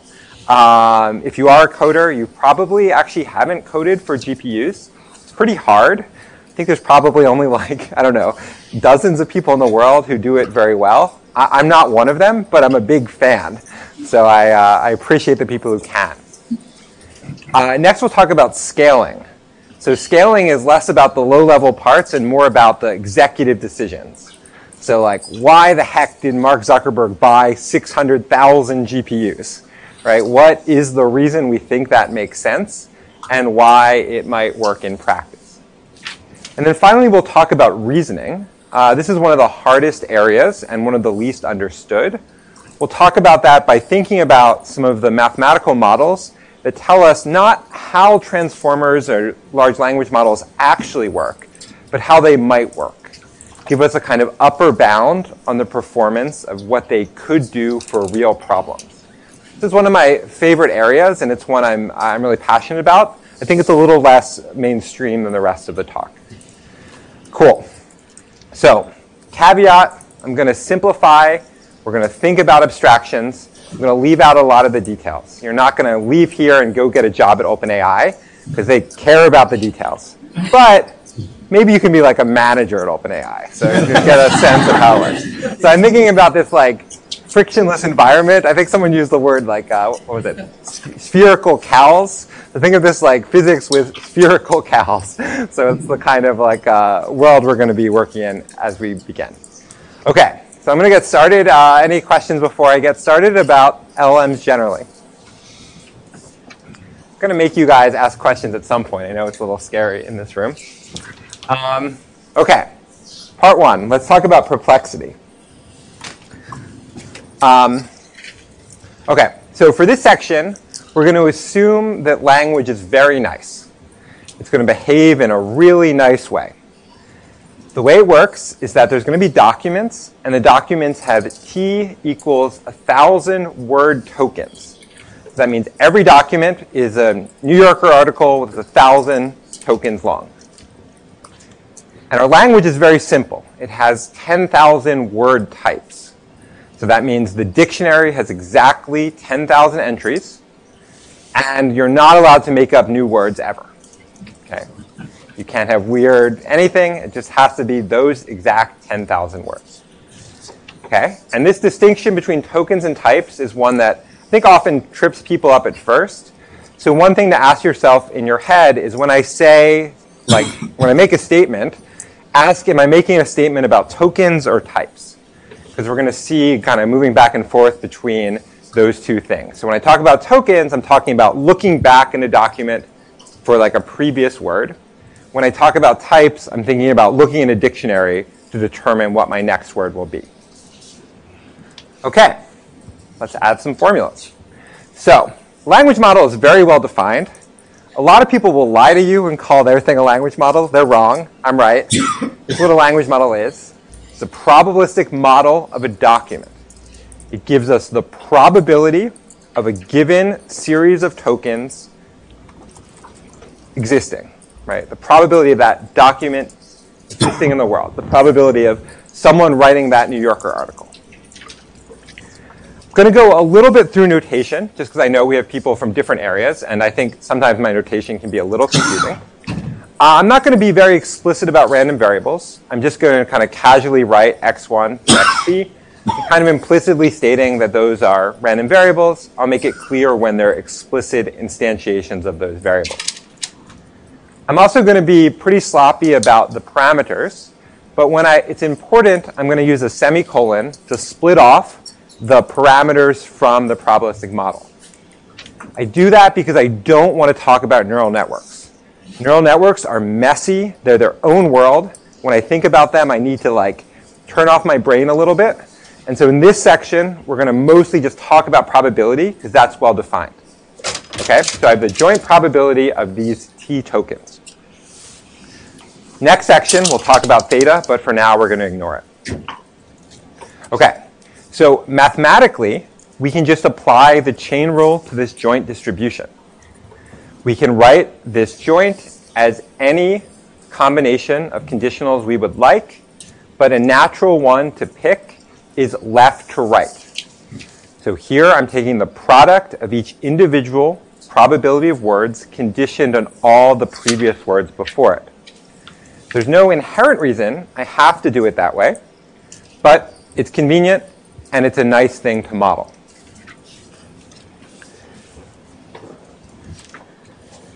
That choice to split up in that left to right order and then to parameterize explicitly the next word is known as an autoregressive language model.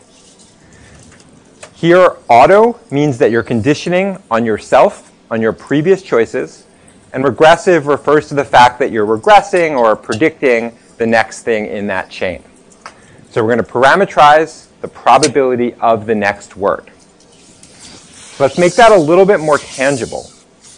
When I say pxt conditioned on the previous words, what I'm saying is learn a model theta that looks at the previous words and produces a distribution over the next word. That object is a little bit big. It consists of 10,000 floating point values consisting of the probability of every word in the dictionary. So it's a prediction problem, but it's a prediction over a very large set of possibilities. And when I talk about that, I'm going to talk about it in terms of this histogram, where we have a probability of each of the words in our dictionary. Cool. Any questions about that so far?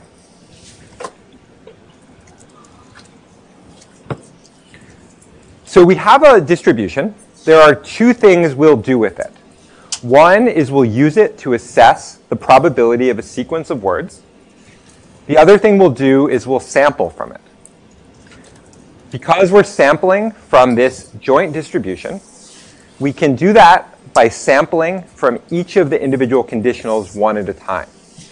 So when we talk about generating from a language model, we're simply going to sample from px1 to get a concrete sample, x sub 1, feed it back into the model, sample again, and continue forward. This is roughly what ChatGPT does when it generates the output.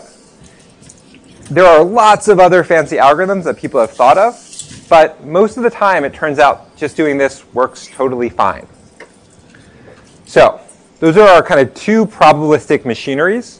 One is to compute the probability of a document. The other is to produce a new document by step-by-step sampling. Okay, So I just kind of spent 10 minutes describing to you something you probably saw in your undergrad class. It's not a new idea, and it's weird that we're like so obsessed with these sorts of models right now.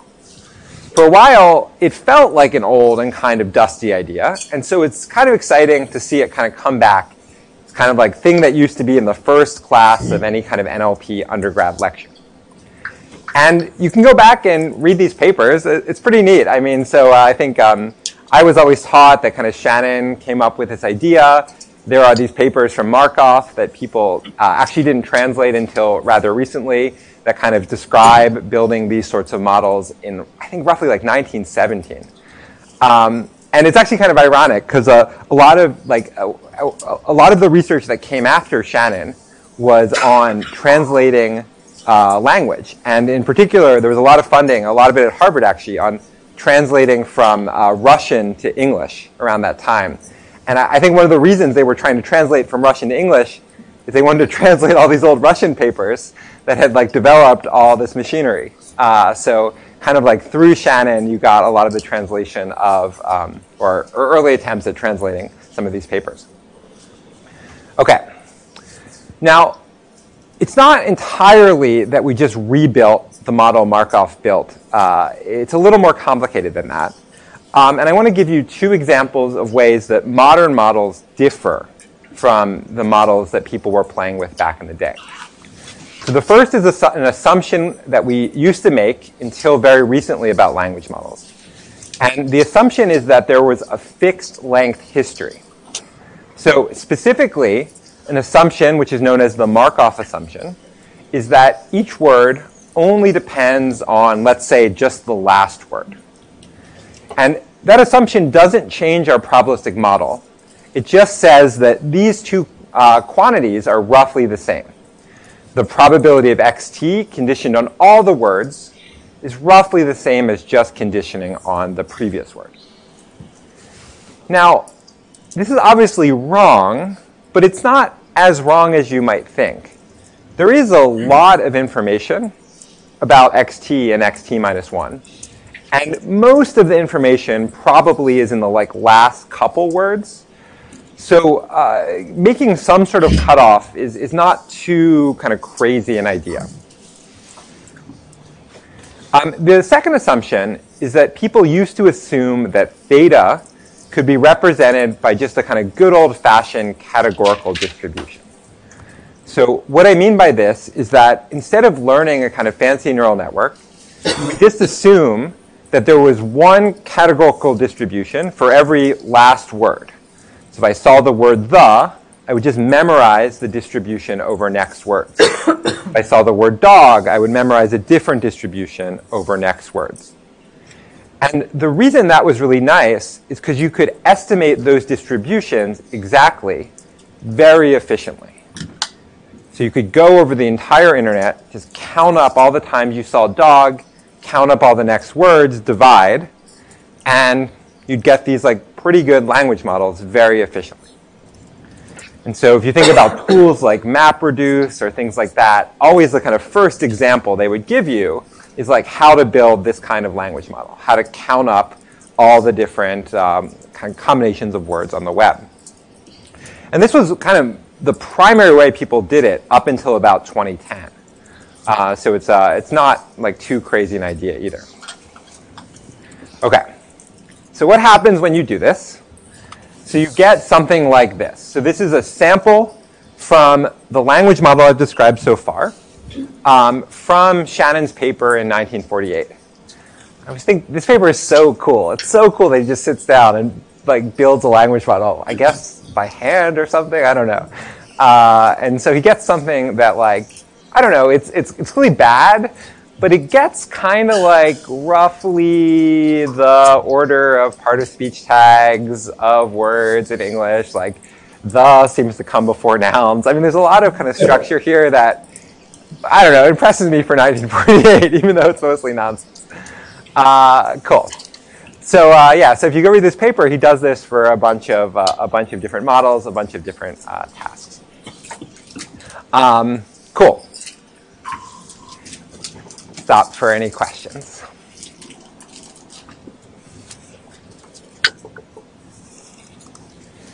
So this is bad, but how do we know it's bad?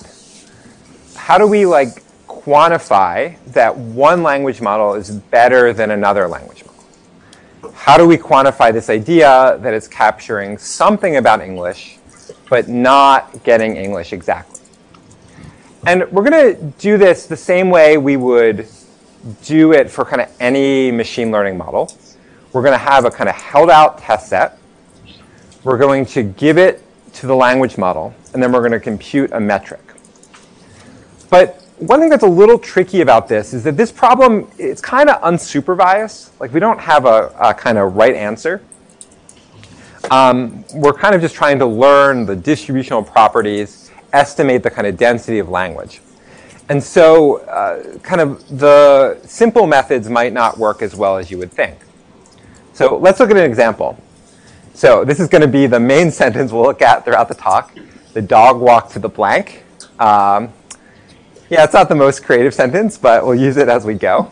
So we're going to assume that we give this to a language model, and we ask it to produce a distribution or a histogram over the vocabulary. And here's our distribution. And the mode of this distribution is the word park. So that's in some sense our prediction of the next word. But the true answer is lawn. So we got it wrong. So if we were just kind of assessing accuracy, we would say we got 0 points, right? But we kind of did a little bit better than that. We gave some probability to lawn. It was like in our top probably 20 words. So we kind of captured the possibility of next words reasonably well. So it's unfair that we got a 0. So we want to get some points for getting lawn, even though we didn't get it right exactly. And what's particularly challenging about this is that certain word predictions are much easier than other word predictions. So there are some cases where it's extremely clear what the next word will be, and there are some times when it's really, really hard. And this example comes up a lot if, say, let's say something like a preposition after a verb. That's pretty easy. Like, some verbs can only be followed by one preposition. But let's say the last word was the, and the next word could be like a person's name. Well, there's like hundreds of people's names, right? How could you possibly ever get that right? And what's particularly hard about this is that language has this kind of nasty distribution to it, which is that some words that are super common are very, very, very likely to appear. But other words are much, much less likely to appear. Yet, if you kind of sum up the whole tail of this distribution, it's a non-trivial probability.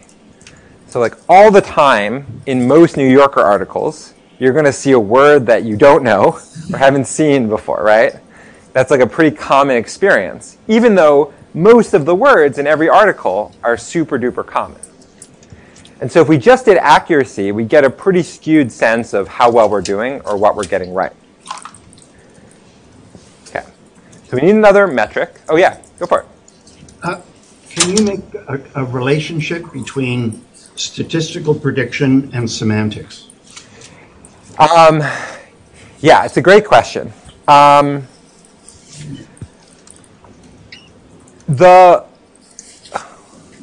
These models that we're looking at now, that only look at the previous word or so, are much more capturing the syntactic flow of language. So they're mostly like, is this type of word reasonable in the next spot? You'll get some semantics just through kind of correlations of maybe like verb and preposition or verb and direct object. But primarily, we're trying to get the kind of structural properties. And that's because that's where kind of most of the information is. This method we're using now underlies all modern large language models. And they clearly capture semantics in a very deep way. And so like at that scale, certain semantic properties show up very clearly in these models.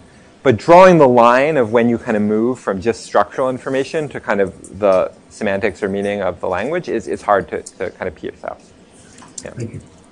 Yeah.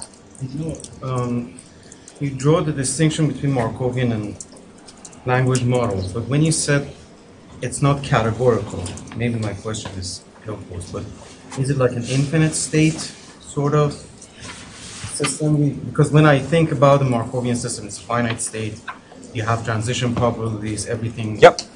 Then when it's finite, it's discrete. You can probably find a map, discrete map.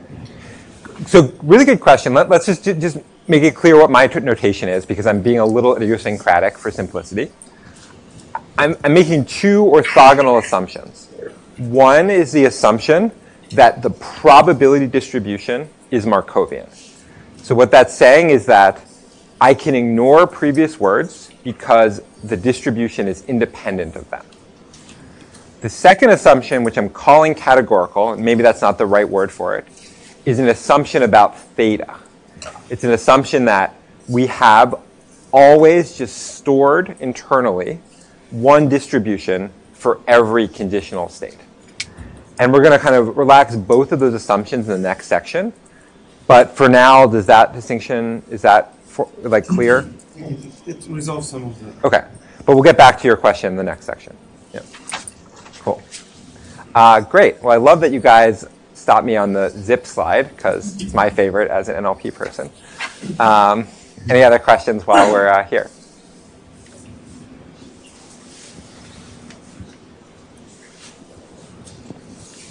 Okay, so we need another metric for this problem. We're going to choose a metric that also relates very highly to Shannon. The metric is going to connect the fact that we have a probability distribution to the fact that that probability distribution implicitly implies a way to compress language. And the way this works is that we're going to pick a binary string to represent every word in our dictionary.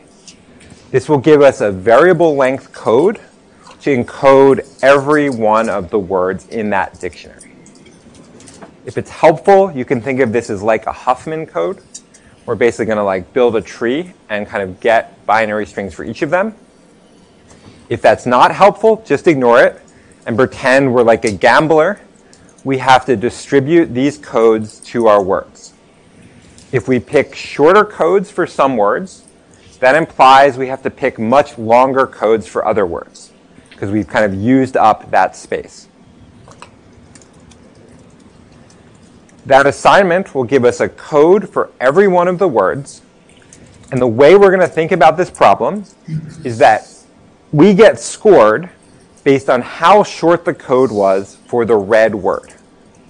So in this case here, the word was lawn, and we gave it the code 100101. So pretty good. It took 6 bits. It would have been better if it had been park. We had a very short code for that, 101.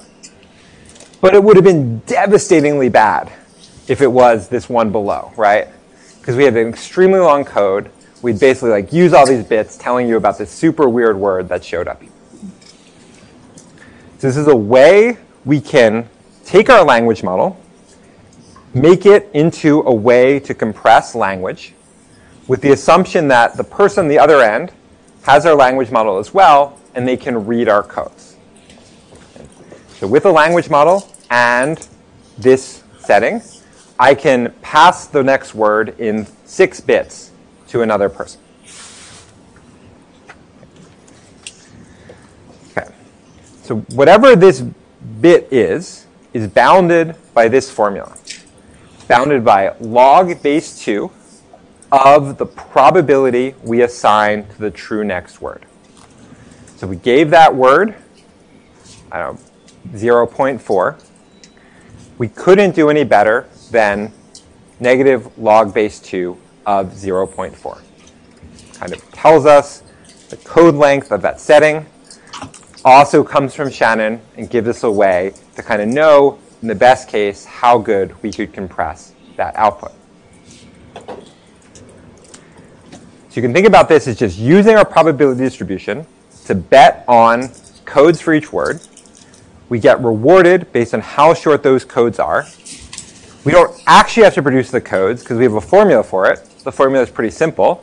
We just take the probability we gave to the actual true next word and take log base 2 of it.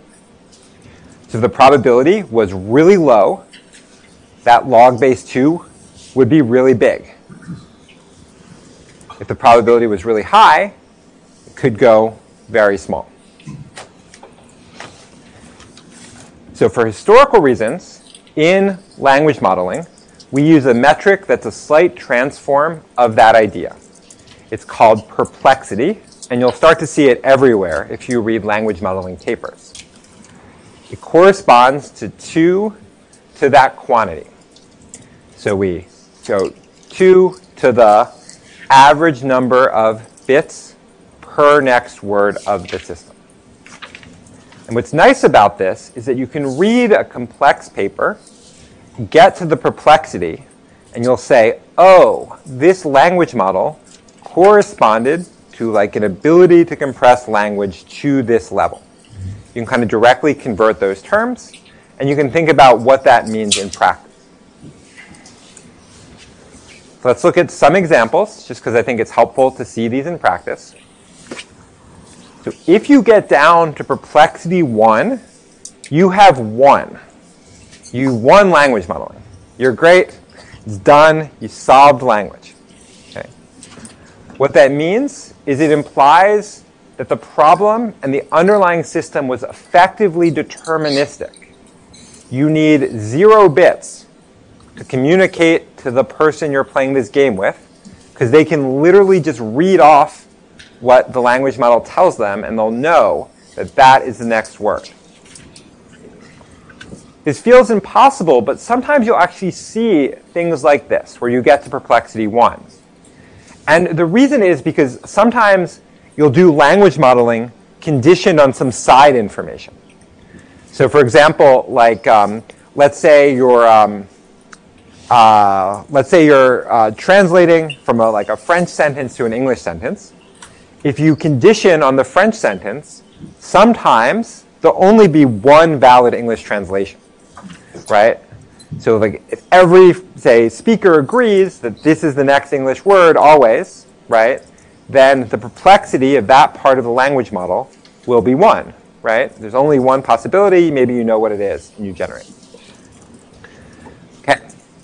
If the perplexity is 10,000, that implies that your code is essentially uniform.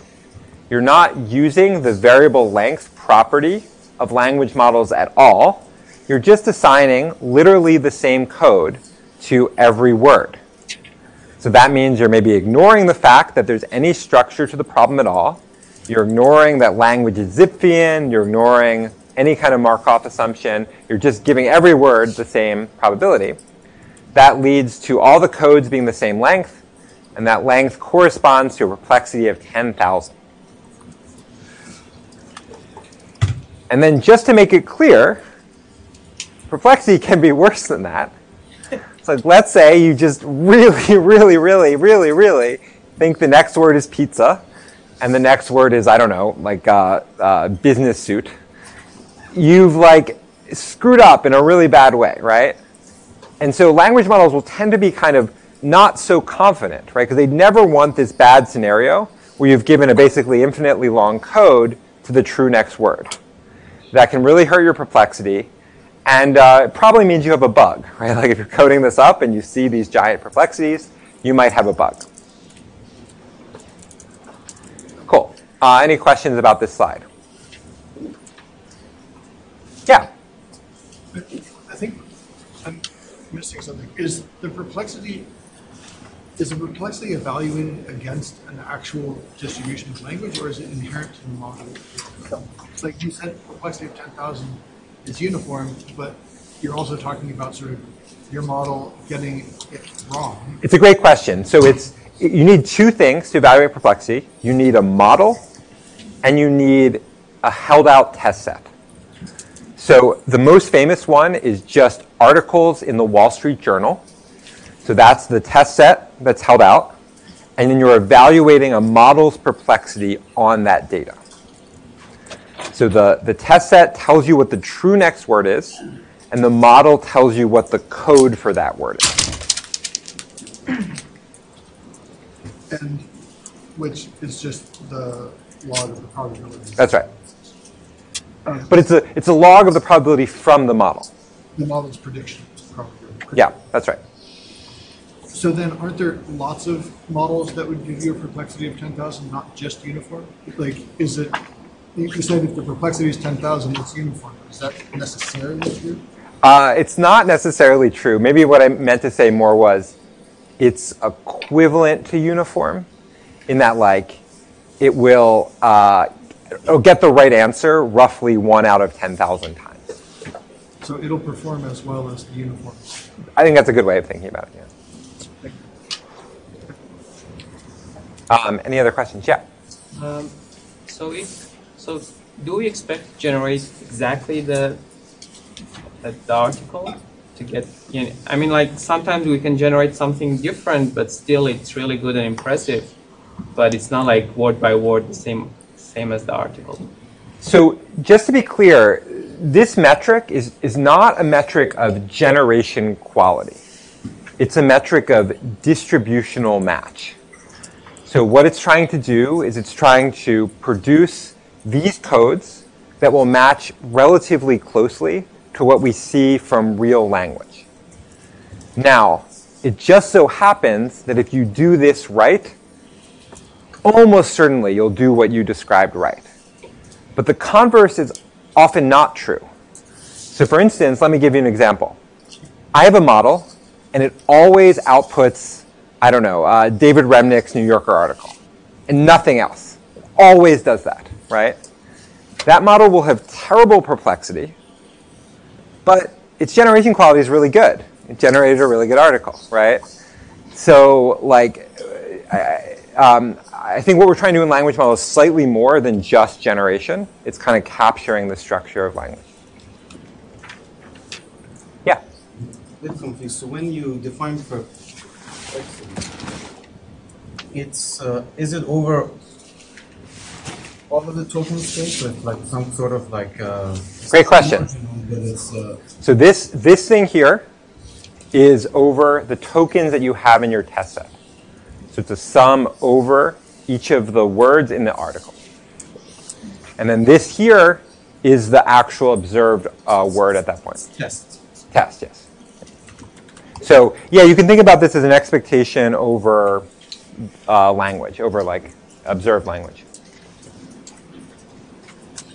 If you want to be formal, this is just like Monte Carlo over language. We don't have that distribution, so we just have to use samples. Yeah? So to be really pedantic, given your initial notation, each article in your test set would have a perplexity score, and then your overall perplexity would be averaging those across all of them. It gets complicated because articles are different lengths, so you can't do it that way. So think about more like we can cat all the articles in the world to one super article, and then... But you conveniently said that all articles are 1,001. Yeah, that's true. In my case, they're equivalent, but in general, they would not be. Yeah. Cool. Yeah? So, because we know the language is not deterministic, so I wonder, let's assume your Howdell set and the training set are from the same distribution. Yep. Is there any bounds on what perplexity could be? Great question. So Shannon figured this stuff all out very early. He has a paper on estimating what's called the true perplexity of English. So he's interested in what the best possible perplexity you could get would be, given that English is not as deterministic. It's going to differ per different domains, but there's a kind of way you can go about doing this. One thing that's interesting is that humans are really bad at this. So you can't just ask a human to give a distribution over the next word. It's really hard. Like if you ever tried estimating distributions, I'm awful at it. So you have to kind of come up with all these tricks to try to get some sort of importance sample estimate of what their true probabilities are. Anyway, it gets very messy. More practically though, this is kind of the history of this data set. This is called the Wall Street Journal data set. It consists of a bunch of Wall Street Journal articles, and then you need to do perplexity on articles you haven't seen. As I mentioned before, if you're uniform, you get around 10,000. Bigrams gets around 600. Trigrams gets around 200. And then 40 years of really, really impressive tricks with 5-gram models gets you to about 140. This is where Google was at around, I guess, like 2009, I want to say. They were kind of building these massive, massive models that were kind of 5-gram models of the entire internet. And you get to about 140 on Perplexity. In around, I guess in the 2000s, 2010s, people were building these Markov neural networks that got similar scores. Some of the early non-Markov neural networks got around 100, and things kind of got better from there. I want to kind of give you a high-level sense of why we care. So one person asked about quality. So the question first is, does perplexity correspond to quality? And I mean, you could probably show that it would be hard for it not to, but I can't think of any inherent reason why you couldn't have a model that had pretty good perplexity but led to kind of bad quality generations, maybe if it was just much too conservative. But in practice, we find that it almost always does. So this is from a paper around 2017. It's showing 2 columns. One is perplexity. If you ever see PPL, that means perplexity. It's in like every LLM paper. And then it shows this other column, which is called blue. And this is the metric of quality for translation accuracy. So in this model, it's a language model that conditions on a French sentence and tries to produce an English sentence. The perplexity of the English sentence is here, and the quality of the translation is here. And generally, it correlates almost perfectly with perplexity. So around this time, a lot of people were like, well, if perplexity is all that matters, why don't we just focus on perplexity? It seems simpler. Why do we even focus on sampling at all? Then the next year, another paper came out, and it showed this really surprising idea, which is that perplexity on general language correlates extremely well with task accuracy on totally different things. So this was like a really shocking result and a really cool table. So this showed that you could just take a model, make the perplexity go real down, and then take it and apply it to something totally different. So this is like general English Wikipedia perplexity, and this is movie reviewing. And it's like, why are those things even the same? Like in this paper, at least they were training on translation and testing on translation. This paper, they're like training on translation and testing on like question answering, like totally different underlying tasks. And the correlation is almost exact. So this was really exciting. I thought this was like the most important paper that like I would see published in my lifetime. It basically was like all of NLP up until that point in a single result. And then basically the last 5 years has just been like this result to the moon. So this is a graph from a paper that came out last year called Llama 2. From my perspective, they didn't even need to write a paper. They just put this graph online. Like I get the idea. The graph shows perplexity, really low numbers here, like stupidly low numbers here, and then like billions of dollars here, right? And it's just like, oh, billions of dollars, it goes down, right? And like it's great. I mean, it's really helpful. I know exactly where they're at. They're at almost knowing language, right? And they, I don't know, spent billions of dollars. Great. I don't have that, but I like the graph. This one's probably only hundreds of millions of dollars. But that's way worse. It's like, I don't know, 0.3 perplexity worse. But this one's really good. So that's great. So now I know the story. Now I know what's going on. Okay. So here's where we're at on the Wall Street Journal. Actually, give me 1 second, then I'll stop for questions. So GPT-3, we think is at 20.5 on the Wall Street Journal.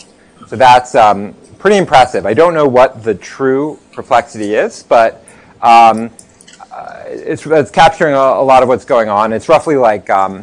I mean, I think maybe this is a bad way of thinking about it. There's a lot of words in a newspaper article that no one would be able to predict, right?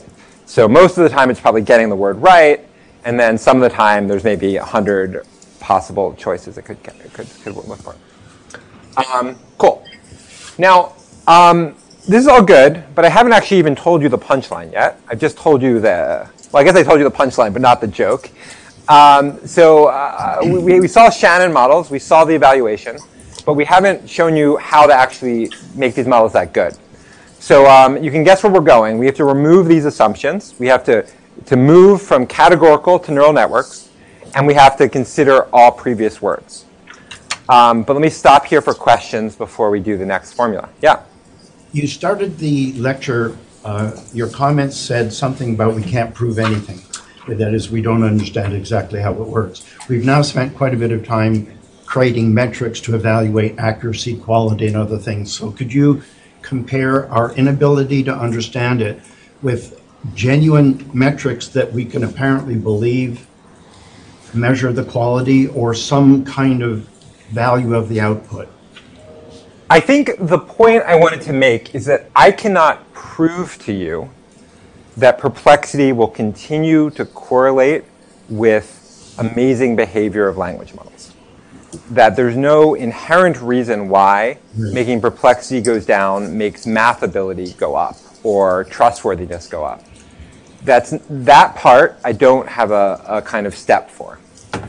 What I can say is that perplexity is very well understood and correlates to compression, and that so far we've observed a remarkable correlation between perplexity and human-like ability.